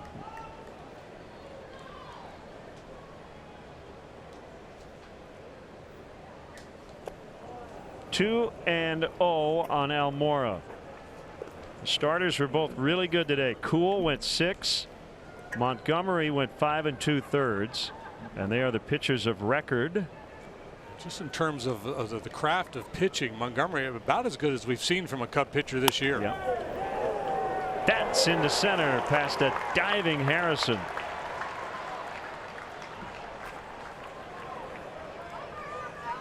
Well, a chance to build something here with 1 out in the 7th. Getting that stage of the game where a run or two could be huge. Nice effort here by Harrison. And even if he hauls that in, it's going to be a knock.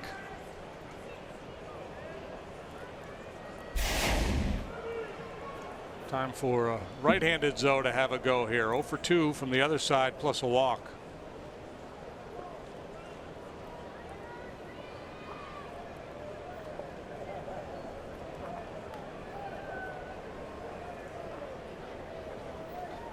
First pitch is a strike on Zobrist.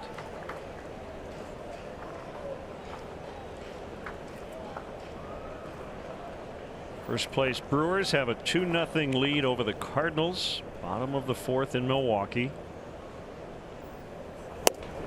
Christian Yelich with home run number 6. Ryan Braun has 2 hits.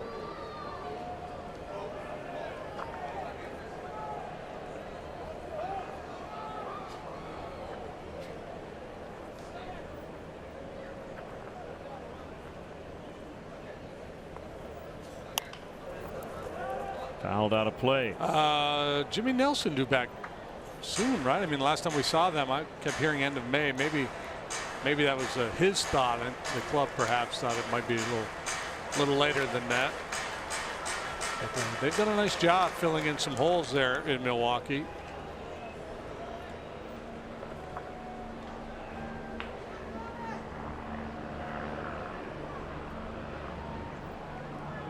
They send their young shortstop Orlando Arcia to the minor leagues the other day. He's having a tough go of it. I guess in a way, kind of sending a signal. Said, "Boys, this is serious stuff here. We're all in." Yeah, we're not. Yeah, we love your upside. You're our everyday starting shortstop. That was the plan, but you haven't performed. We're going to go to Plan B for a while.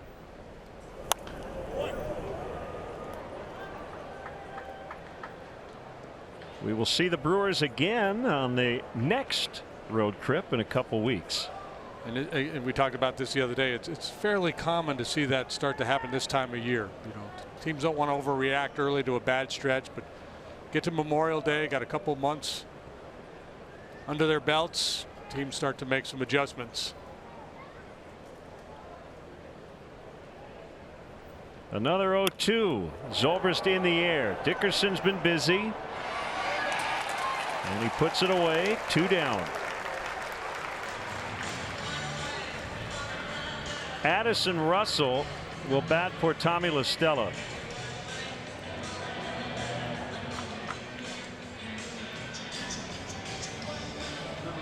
This is the second day in 3 that Addison has not made the start. Joe Madden was asked about it before the game. Said physically he's fine. So he'll take this at bat and likely stay in and play short, and that'll move Baez over to second.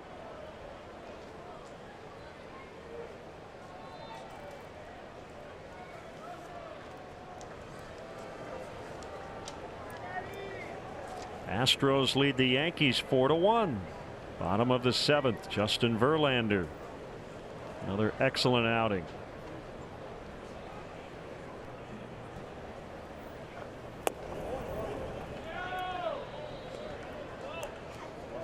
J.D. Davis with a 3-run homer for the Astros early.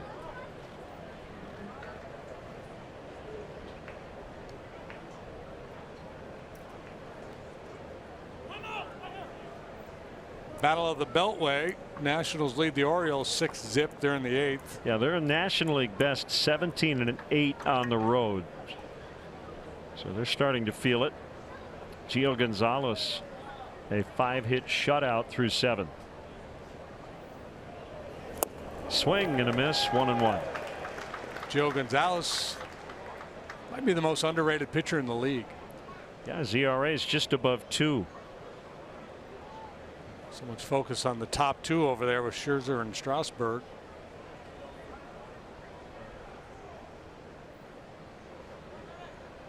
Short lead by Albert.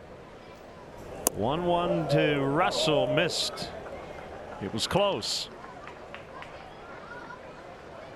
How about at 94? Braun showing a little more juice on that heater than we saw when he was in the rotation, and that's to be expected. They're now in the 5th in Milwaukee.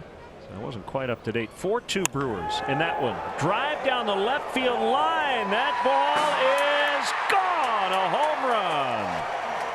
2-run shot in the pinch for Russell. 3-0.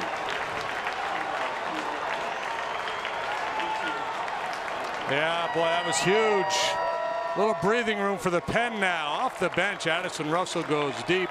Clint Hurdle decided to stay with his lefty when Russell came out of the dugout, and it bites him. It's a breaking pitch, and it's gone. Our Toyota home run replay.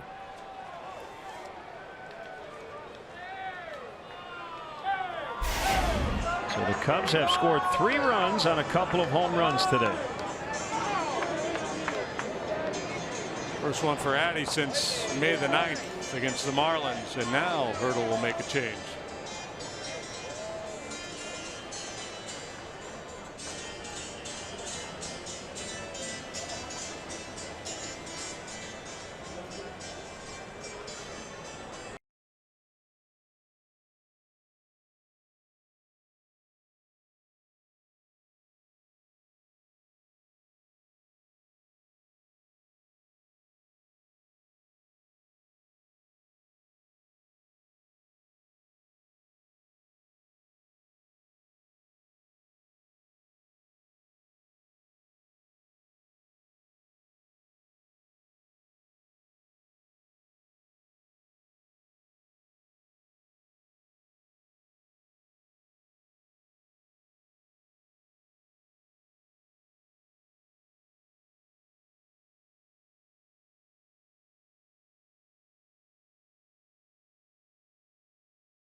Toyota, let's go places.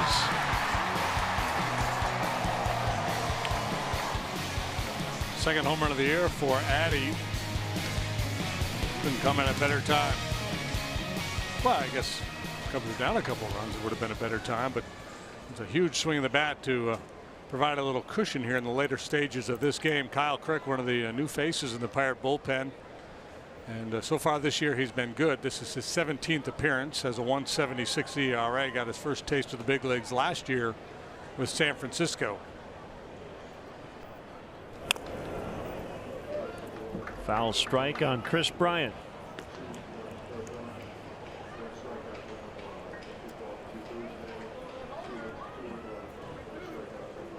Texas native Kyle Crick.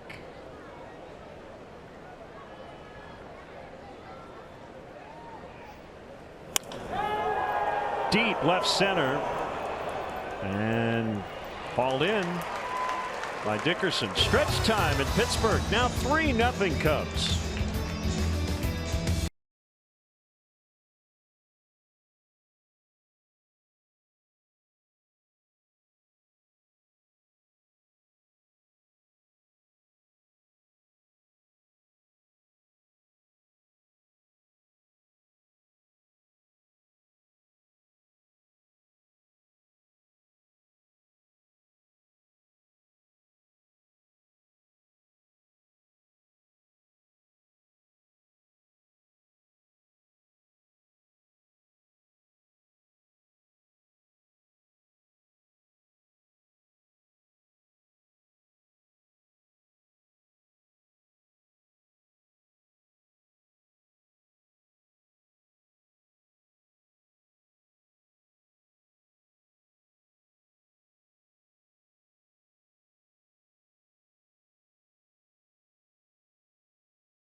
Bleachers all season long. On Friday, June 8th, the Cubs play the Pirates. First pitch 120 and up to the first 5,000 early. Arriving adults 21 and older in the Budweiser bleachers will receive a Cubs neon tank top presented by Budweiser. Get there early. For details, Cubs.com/Fridays. This call to the pen is brought to you by Lakeside Bank. Lakeside Bank, it's about time. An ex-Pirate now pitching against Pittsburgh, and a strike from Justin Wilson to Austin Meadows. 101 315 for Wilson now. This is his 22nd appearance. 2-3-4 here. Meadows left-handed batter. Marte then the switch hitter Bell.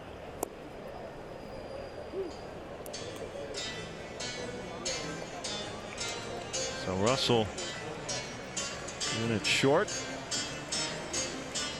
Month of May, Wilson's been really good.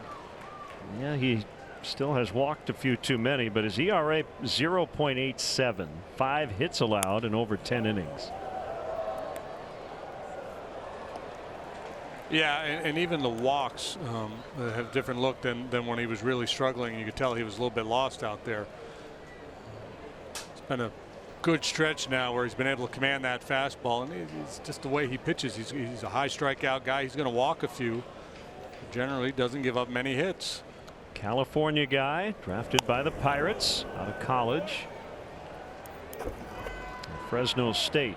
Russell the grab.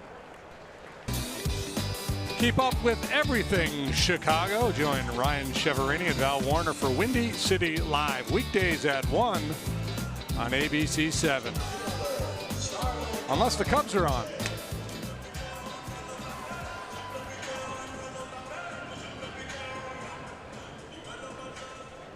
And then they get some time off. They'll go hang out.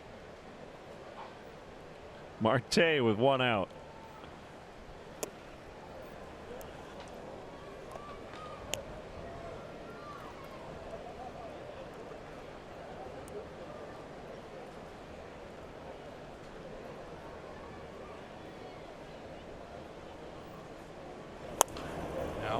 If it were still a one-run ball game, you think maybe bunt with Marte. Versatile guy, can hit for power, has good speed, and he's a good bunter. But down 3, and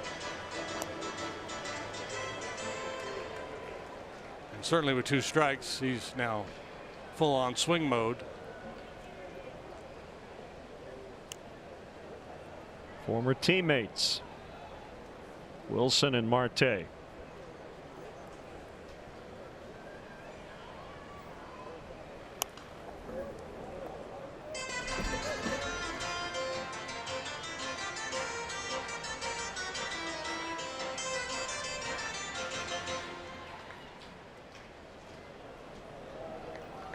Cool looking batting gloves.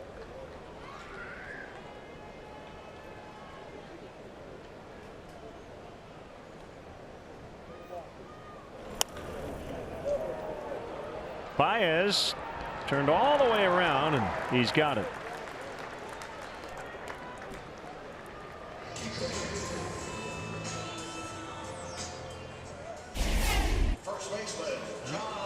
Kicks over one shoulder, shakes off the defender.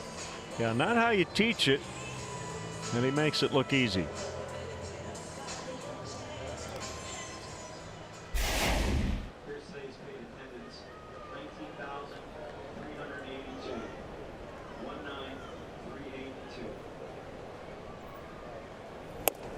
Think we could talk him into doing a cartwheel on one of those before catching a pop-up, just for fun? Well, you know, I was just thinking about that shot. You see the necklace jewelry pretty common these days in the big leagues, but there was a time when a guy had a necklace on it really stood out. Dave Parker once had a necklace with a Star of David on it, and they asked him, "Why do you have that?" He said, "My name is David and I'm a star." Cubs lead the Pirates 3-0.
Weather on the go. Download the new AccuWeather app today and get Chicago's most accurate forecast from ABC 7 Eyewitness News, your AccuWeather station.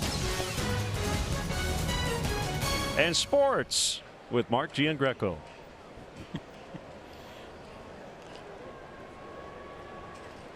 Crick against Rizzo. Go ahead homer for Anthony in the second. We're now in the 8th, 3-0. Cheese at the knees there, 94, well placed.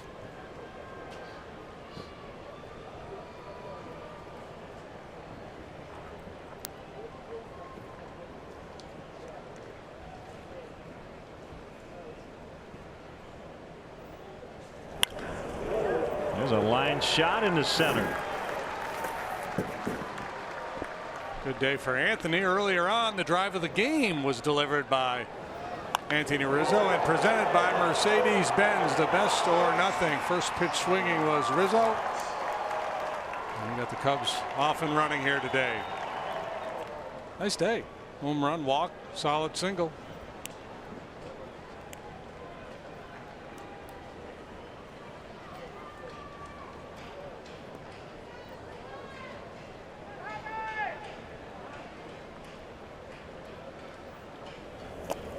Baez looks at a pitch in the dirt. He'll replace the ball.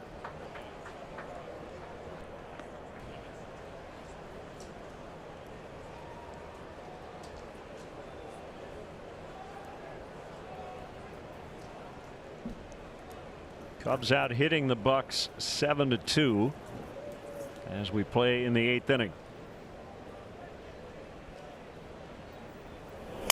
Oh my goodness. Smothered by Crick, and he throws it away. Both runners will advance. I mean, he might have ended up with the tiniest of shards in terms of a bat handle. I don't know if I've ever seen a guy get sawed off quite like this. Yeah, he ends up with a base hit. You talk about getting in a man's kitchen. He got in there deep, but by this ends up with a base hit.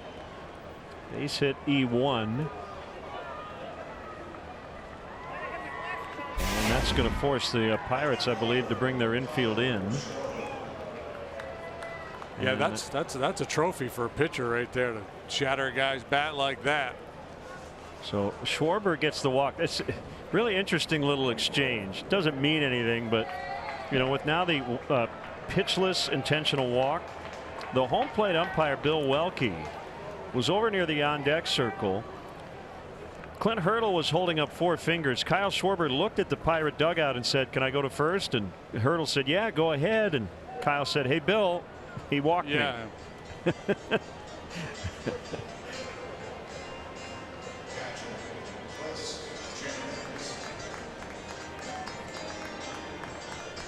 the batter is Jimenez.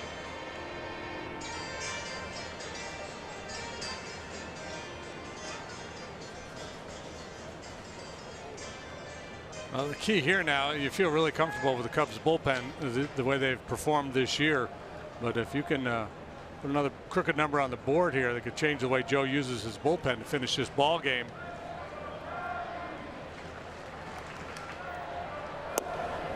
Ball 1 on Jimenez. Bases loaded, nobody out. Would you say that Kyle is up the creek right now?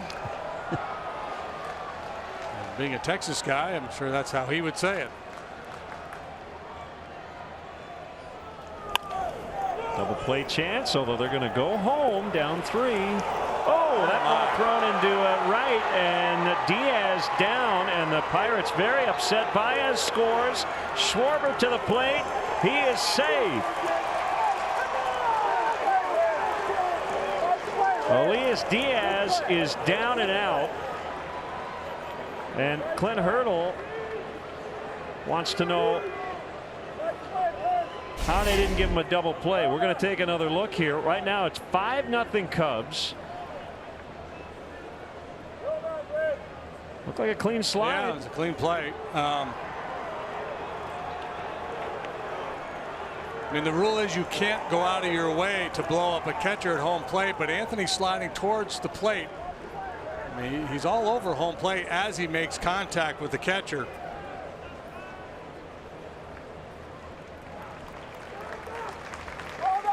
Yep. Yeah, he did the right thing. Yeah, it's a good baseball play. Forces the errant throw, and the Cubs get 2. So Rizzo out at the plate. Well, and the umpires are going to talk about it. And Anthony's barking from the dugout, and Bill Welke saying, "Hang on, we're just talking here. Nobody's made any kind of a ruling." So Rizzo out 6-2, but the Cubs able to get 2 runs on a throwing error by Diaz.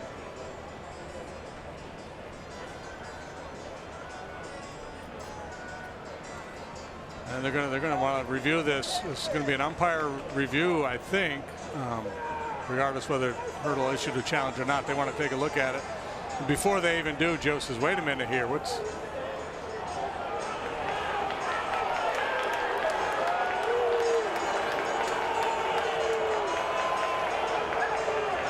See, that this is an instance. It's not just a tag play at home plate. You know, the collision rule. You know, we're going back to when Buster Posey got blown up, where the base runner went way out of his line to hit Posey to jar the ball loose. This is a double play, and Rizzo's just trying to break up a double play here. So you would think the same rule would apply at home plate as it does at second base. And as long as you can reach the base, you have every right to make contact with a guy trying to turn that double play. The other part of it is his legs weren't up, right? He didn't. He slid like he would normally slide.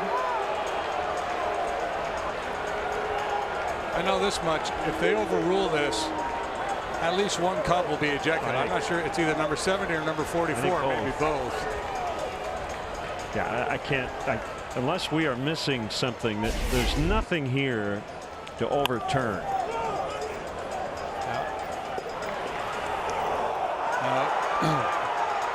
Again, if it's just a play at the plate by itself, you could argue, well, he gave him a lane. He should slide directly to the plate and not try to hit the catcher. But it's a potential double play ball, and it's almost, you have to treat it like 2 separate plays: the force out at the plate and then the play at the base when he's getting ready to make that throw to first base.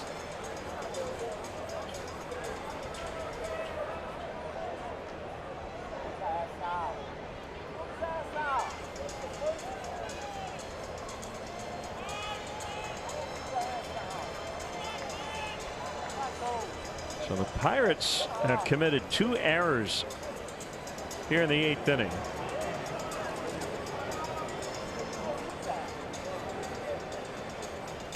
Yeah, and both really tough errors. You know, do or die play for the pitcher from his belly trying to make a throw, and then Diaz got upended by Rizzo. So not necessarily sloppy plays, but errors nonetheless.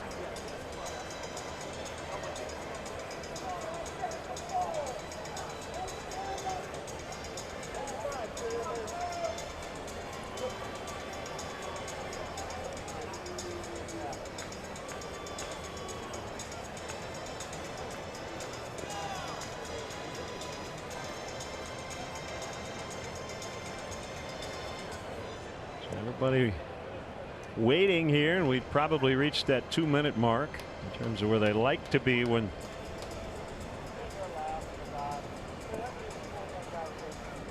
come up with their decision.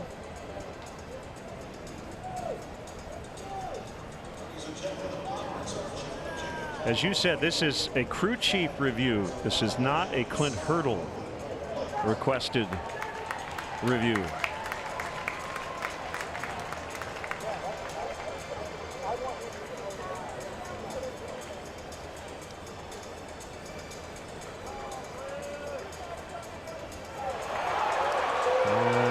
Comes Clint to chat with Mark Carlson. I think Carlson's going to say you can't argue it. I think Hurdle just wants. Give me an explanation. Yeah. It's funny, Joe's still arguing it. Well, this one, philosophical grounds that Joe is still pressing his case.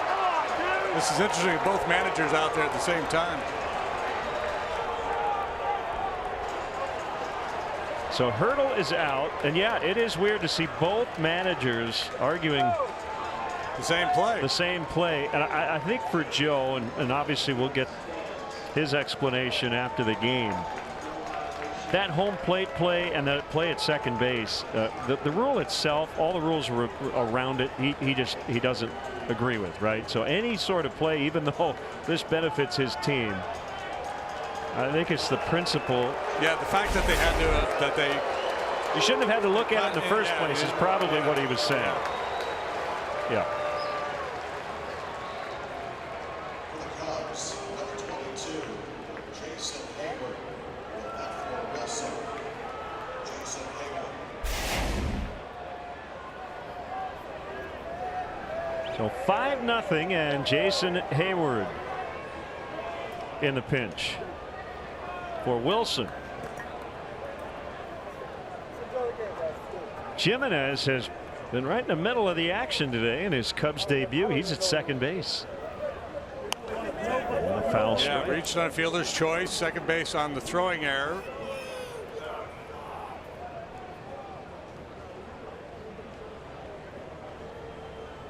No RBIs on the play.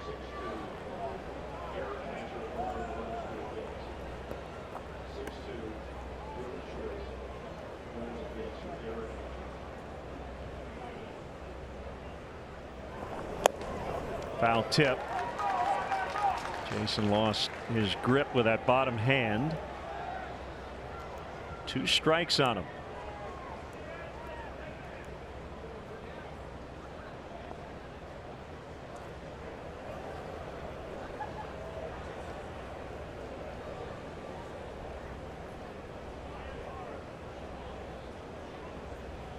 Cubs trying to make it 3 out of 4. That's a fair ball and send the Pirates to their 8th loss in their last 10. 2 down, runner at third. And the bats have really gotten quiet over that stretch for the Pirates, averaging less than 3 per game. Shutout here today.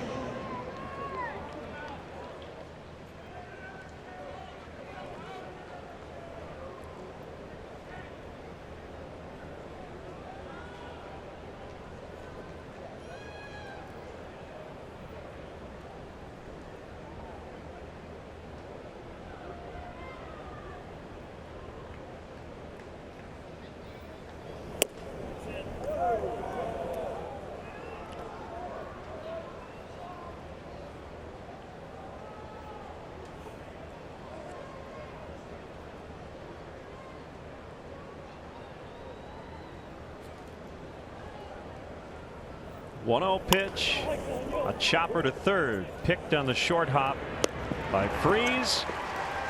Cubs add to their lead. It's 5-0 lead.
This pitching change is brought to you by Lakeside Bank.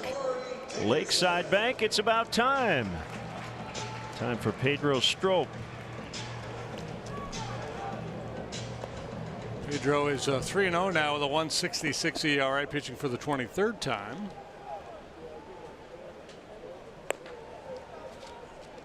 He'll face 5, 6, and 7 as Hayward now playing right. Looks over the scouting report. Zobrist in left, Schwarber out.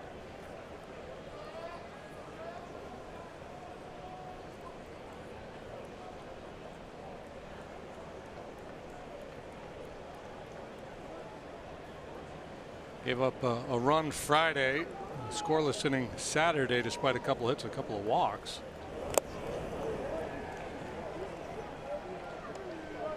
Scoreless baseball in 20 of his 22 appearances so far this year.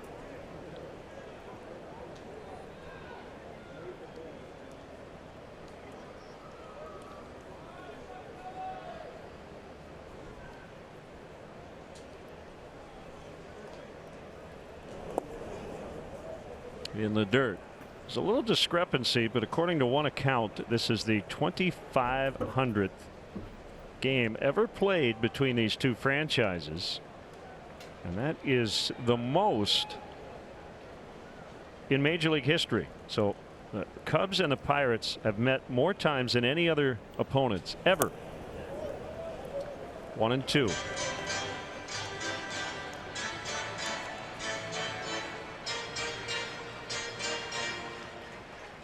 Cubs trying to even up the season series at 2 apiece. It's a high scoring series in Wrigley in April. Each team scored 19 runs in those 3 games. It's been all Cubs so far here today. 2 and 2. Stropey with a little slow motion action that time.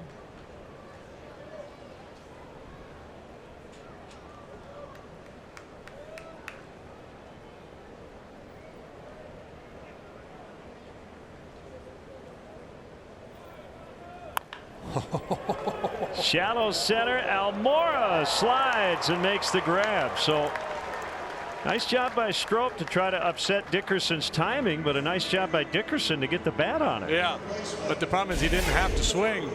But that's what happens when you're not ready. You see that quick pitch, you become very defensive. Nice break on it by Almora. You see, he's still windmilling that bat as Strop is getting ready to deliver.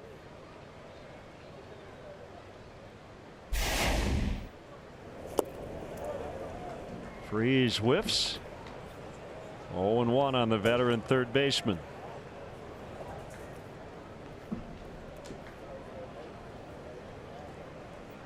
Mentioned earlier the bullpen was great last night in the win over the Giants, and they've been excellent again here today. Hayward 2 away. And you see the Cubs relievers with a sub-2. Justin Hancock just back to AAA Iowa, but we'll see him again. It's interesting because heading into the season, the thought was elite rotation, could be one of the best in Major League Baseball. Some new faces in the bullpen. Not sure how it's going to play out. Well, so far the bullpen has been a real strength for this club, and the rotation is still trying to sort things out.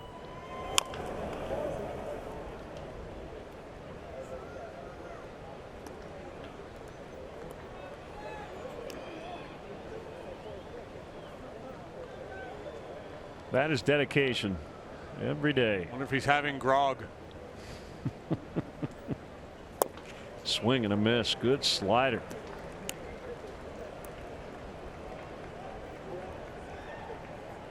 I mean, I shouldn't assume that those guys just wear that gear when they come to the ballpark, right? Maybe they're just real pirates that just happen to. Or that's their thing. Or they do pirate recreations. Maybe they'll board your ship out there in the Allegheny and hold you hostage for a while for fun. It's a lot of rings to take care of. A lot of booty. Yeah.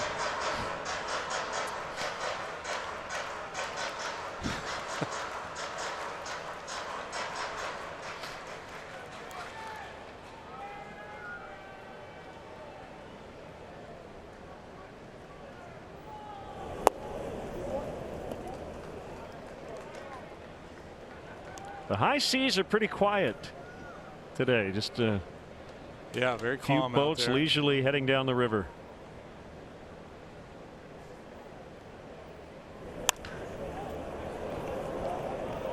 Almora and Hayward get together. Albert's got it, and he'll keep on running right into the Cubs dugout. We go to the ninth. 5-1 or 5-0 Cubs.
The Cubs brought to you by Ford, inviting you to visit your local Ford store or by FordNow.com.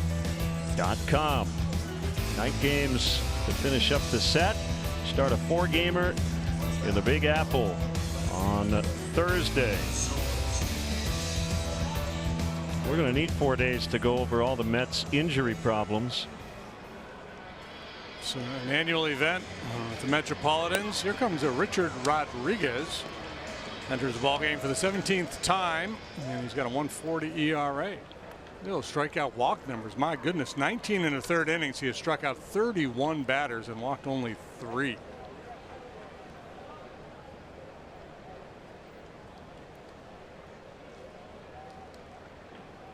.6'4", 205. And facing Zobrist, Russell, and Bryant. Cubs can close them out. This will feel really good with that quick turnaround. Almost feels like a doubleheader against 2 different teams.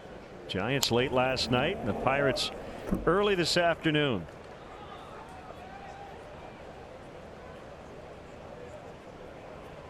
Yeah, I don't think anybody was excited about having to play a day game here today, but it was on the schedule. You got to show up and do your job, so you find a way to be positive. In the air, right field. Out in the Green Meadows.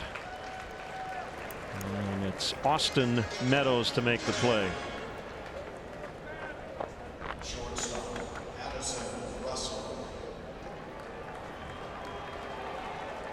Russell off the bench with a 2-run homer in the 7th. That made it 3-0.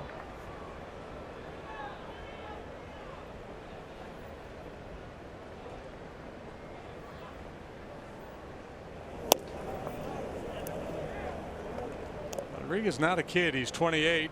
He's been a number of years in the Astros minor league system, then moved on to Baltimore. First got to the big leagues last year, 5 appearances last season with the Birds.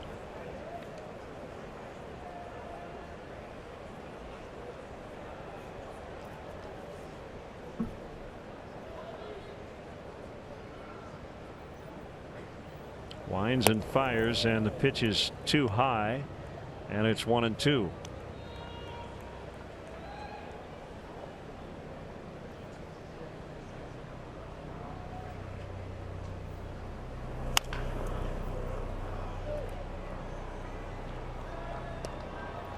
Well, the Cubs, if they win this one, will pick up ground on somebody. They'll obviously be a game and a half ahead of the Pirates, and the two teams ahead of them are playing each other today. Milwaukee's got a 5-3 lead in the 6th over the Cardinals. Blue base hit. Russell off the bench today, 2 for 2.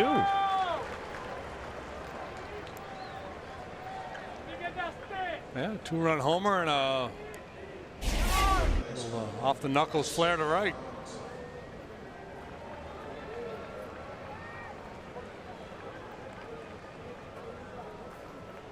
Playing the game hard.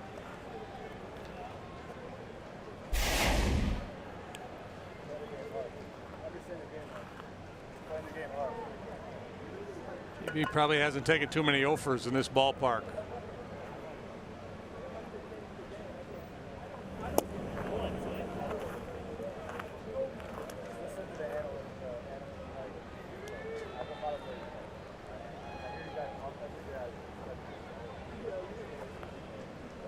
Anthony having a little chat with some fans near the Cubs on deck circle.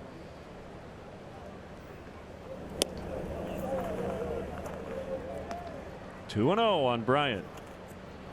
Who you got in the Stanley Cup final? I have no informed opinion. So it'd just be guesswork. I'll go with the Capitals. Do you have a rooting interest? No. Dickerson got a late break and it cost him.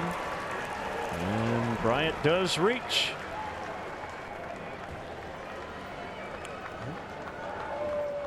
Deep drive for an out last time. This time Chris gets that knock, so he does avoid the Pittsburgh gopher. Pirate fans booing Rizzo for doing his slide into home plate, doing his job. It's okay, as partisans are supposed to react unreasonably.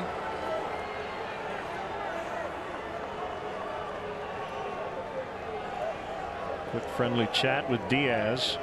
Unfortunately was okay.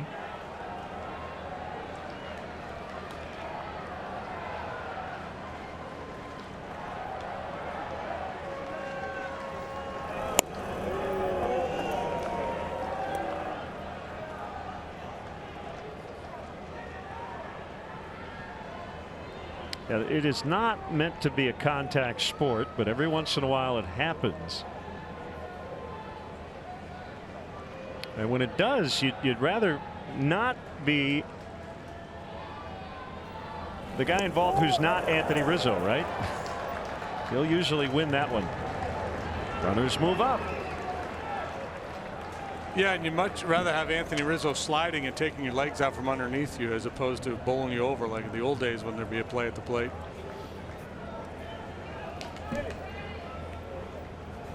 I'm more curious after the game to get the Clint Hurdle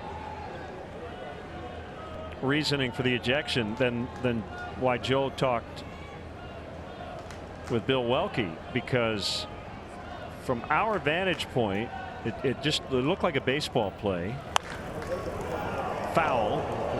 You can understand why Clint would have wanted them to review it or ask for them to look at it again, but once they made the call, it just didn't look egregious. Yeah, and it's possible, you know, at some point in the last couple of years, a similar call has gone against the Pirates, where the umpires, you know, misconstrued it and maybe called his guy out. So that, you know, sometimes that's where the frustration comes in. Now, wait a minute, we had a similar play. I get what you're calling here today, but it happened to us, and that wasn't the call.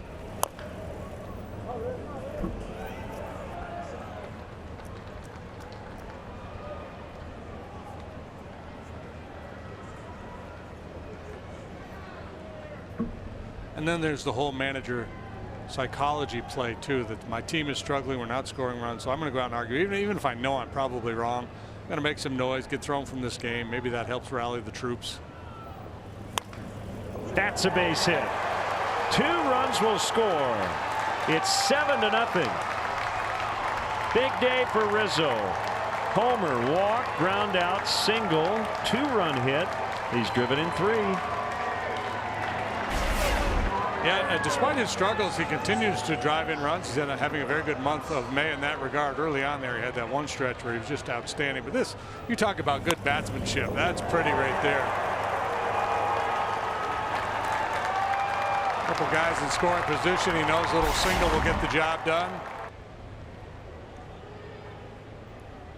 And now Baez's job here is to just not hit into a double play, because Pedro Strop is on deck. And that's something we must see. Yes.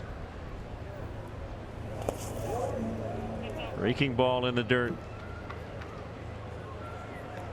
Well, and that's why it was important for the Cubs to extend that lead from 3-0. Now this allows Joe to use Stropey to finish the game here, rest Edwards and Morrow.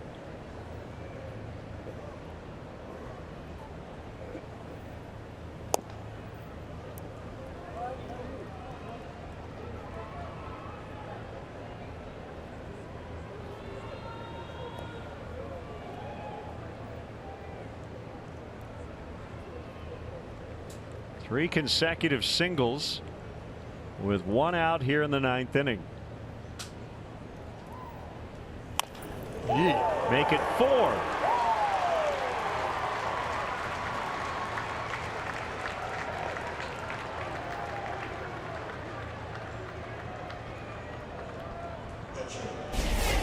A little chuck and duck here. Rodriguez catches too much of the plate and Baez jumps all over it.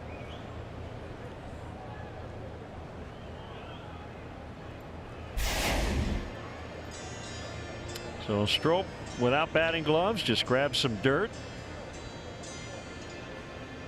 He is 0 for 2, but has made contact both times as a major league hitter. He started his pro career as an infielder. It could go either way here. You could put a bunt down, or you could go ahead and let him swing.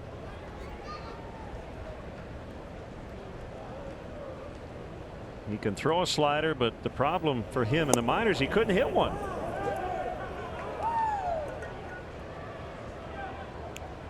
This is always fun for the reliever batting always gets everybody up. He's got the same stance as he does when he pitches.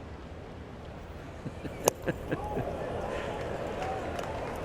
he could turn his helmet sideways, he'd be good. Yeah, it's too straight. He needs to get a custom-made helmet with a crooked bill. Don't pull anything, Pedro, and I don't mean the ball, I mean the body part.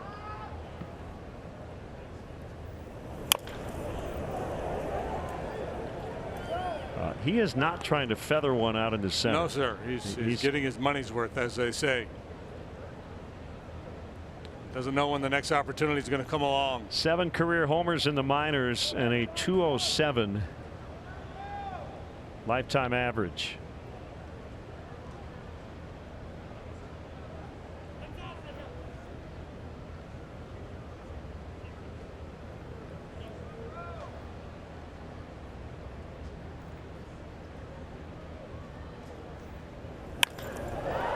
High fly ball to center. And Strop somewhat angrily tosses the bat down. A lot of pressure there, man. I mean, he's averaging about a plate appearance every 3 or 4 years. Keeping his contact streak alive. Little toe tap. Yeah, that looks semi-legit.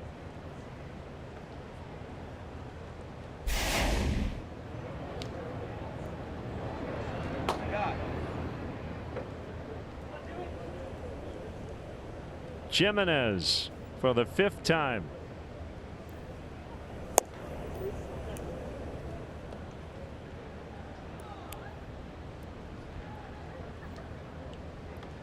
So that play at the plate, again, a crew chief review. It was a rules check.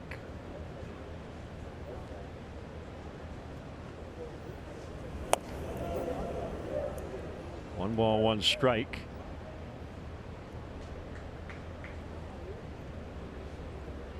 Yeah, and you've mentioned this before. That's when it would be great if the umpire had a little, like the NFL had a microphone and could explain the interpretation of the rule to everybody in the ballpark.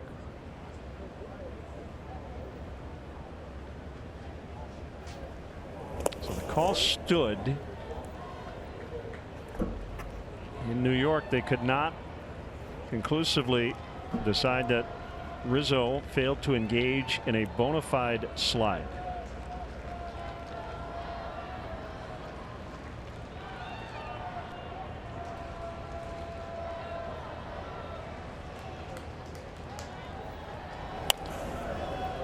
Yeah, and if not make an announcement in the ballpark, at least put an explanation up on the video board. Yep.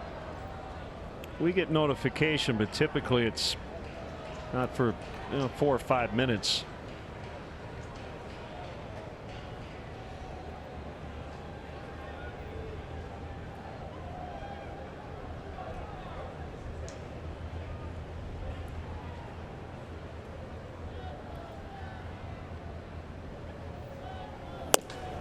Then we could go next level, and Bill Welke could have had his microphone. And our argument review, Joe Madden made this point, and I said, well, Joe, here's what I'm thinking. And then Joe said, we could do about a 30-second dialogue review. And Clint Hurdle, he was giving Carlson the business.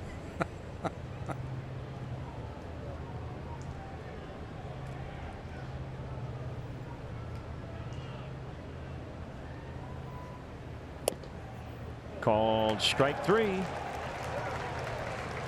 To the bottom of the ninth, Cubs 7, Pirates nothing.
Memorial Day, and look at that quality baby there hanging on the back of that. Yeah.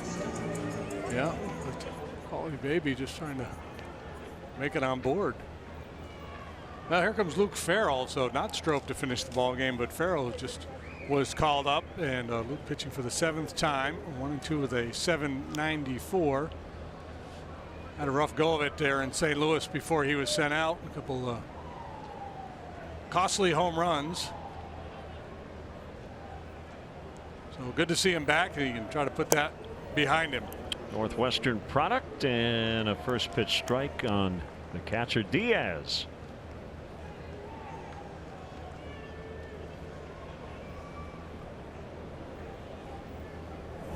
Swing and a miss, 0-2.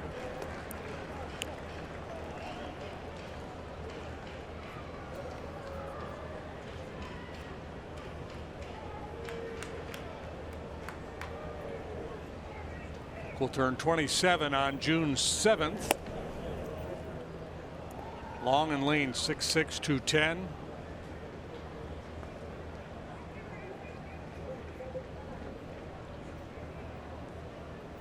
Made one start with Kansas City last year, 9 appearances out of the Cincinnati bullpen. Bryant will throw him out.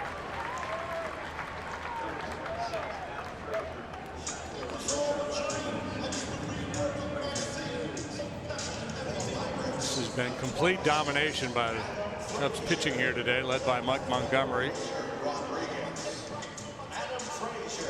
Adam Frazier announced as the pinch hitter. 2 hits, no walks. Double play in the 5th means they faced just 1 man over the minimum.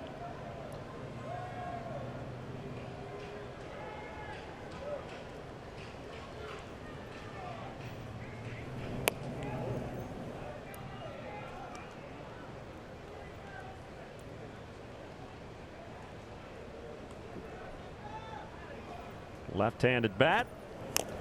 1-1.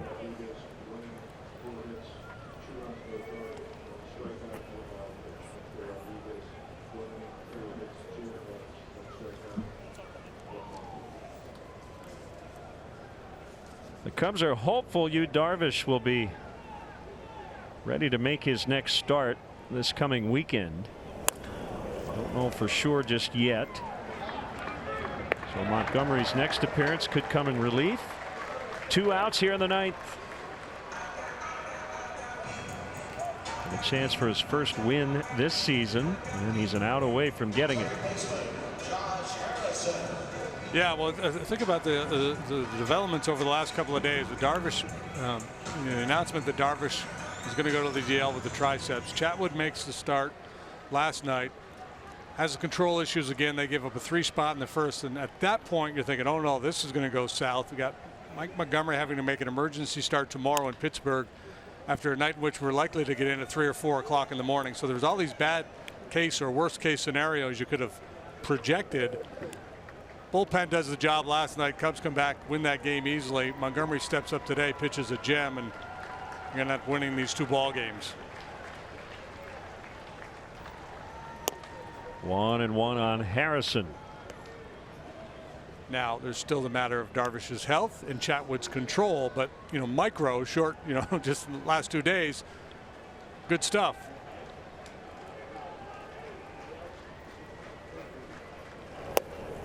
Quick clarification on that play at home plate. I didn't explain it well. The rules check was to make sure that that play was reviewable. It was. Then they reviewed it and determined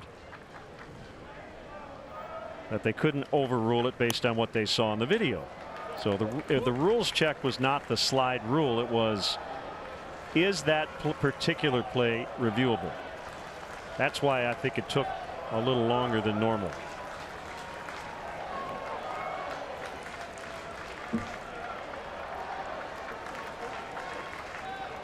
Cub fans on their feet. 19,382 the paid crowd today.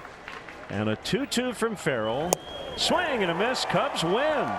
Cubs win a combined 2-hit whitewashing of the Pirates. That was a good ball game.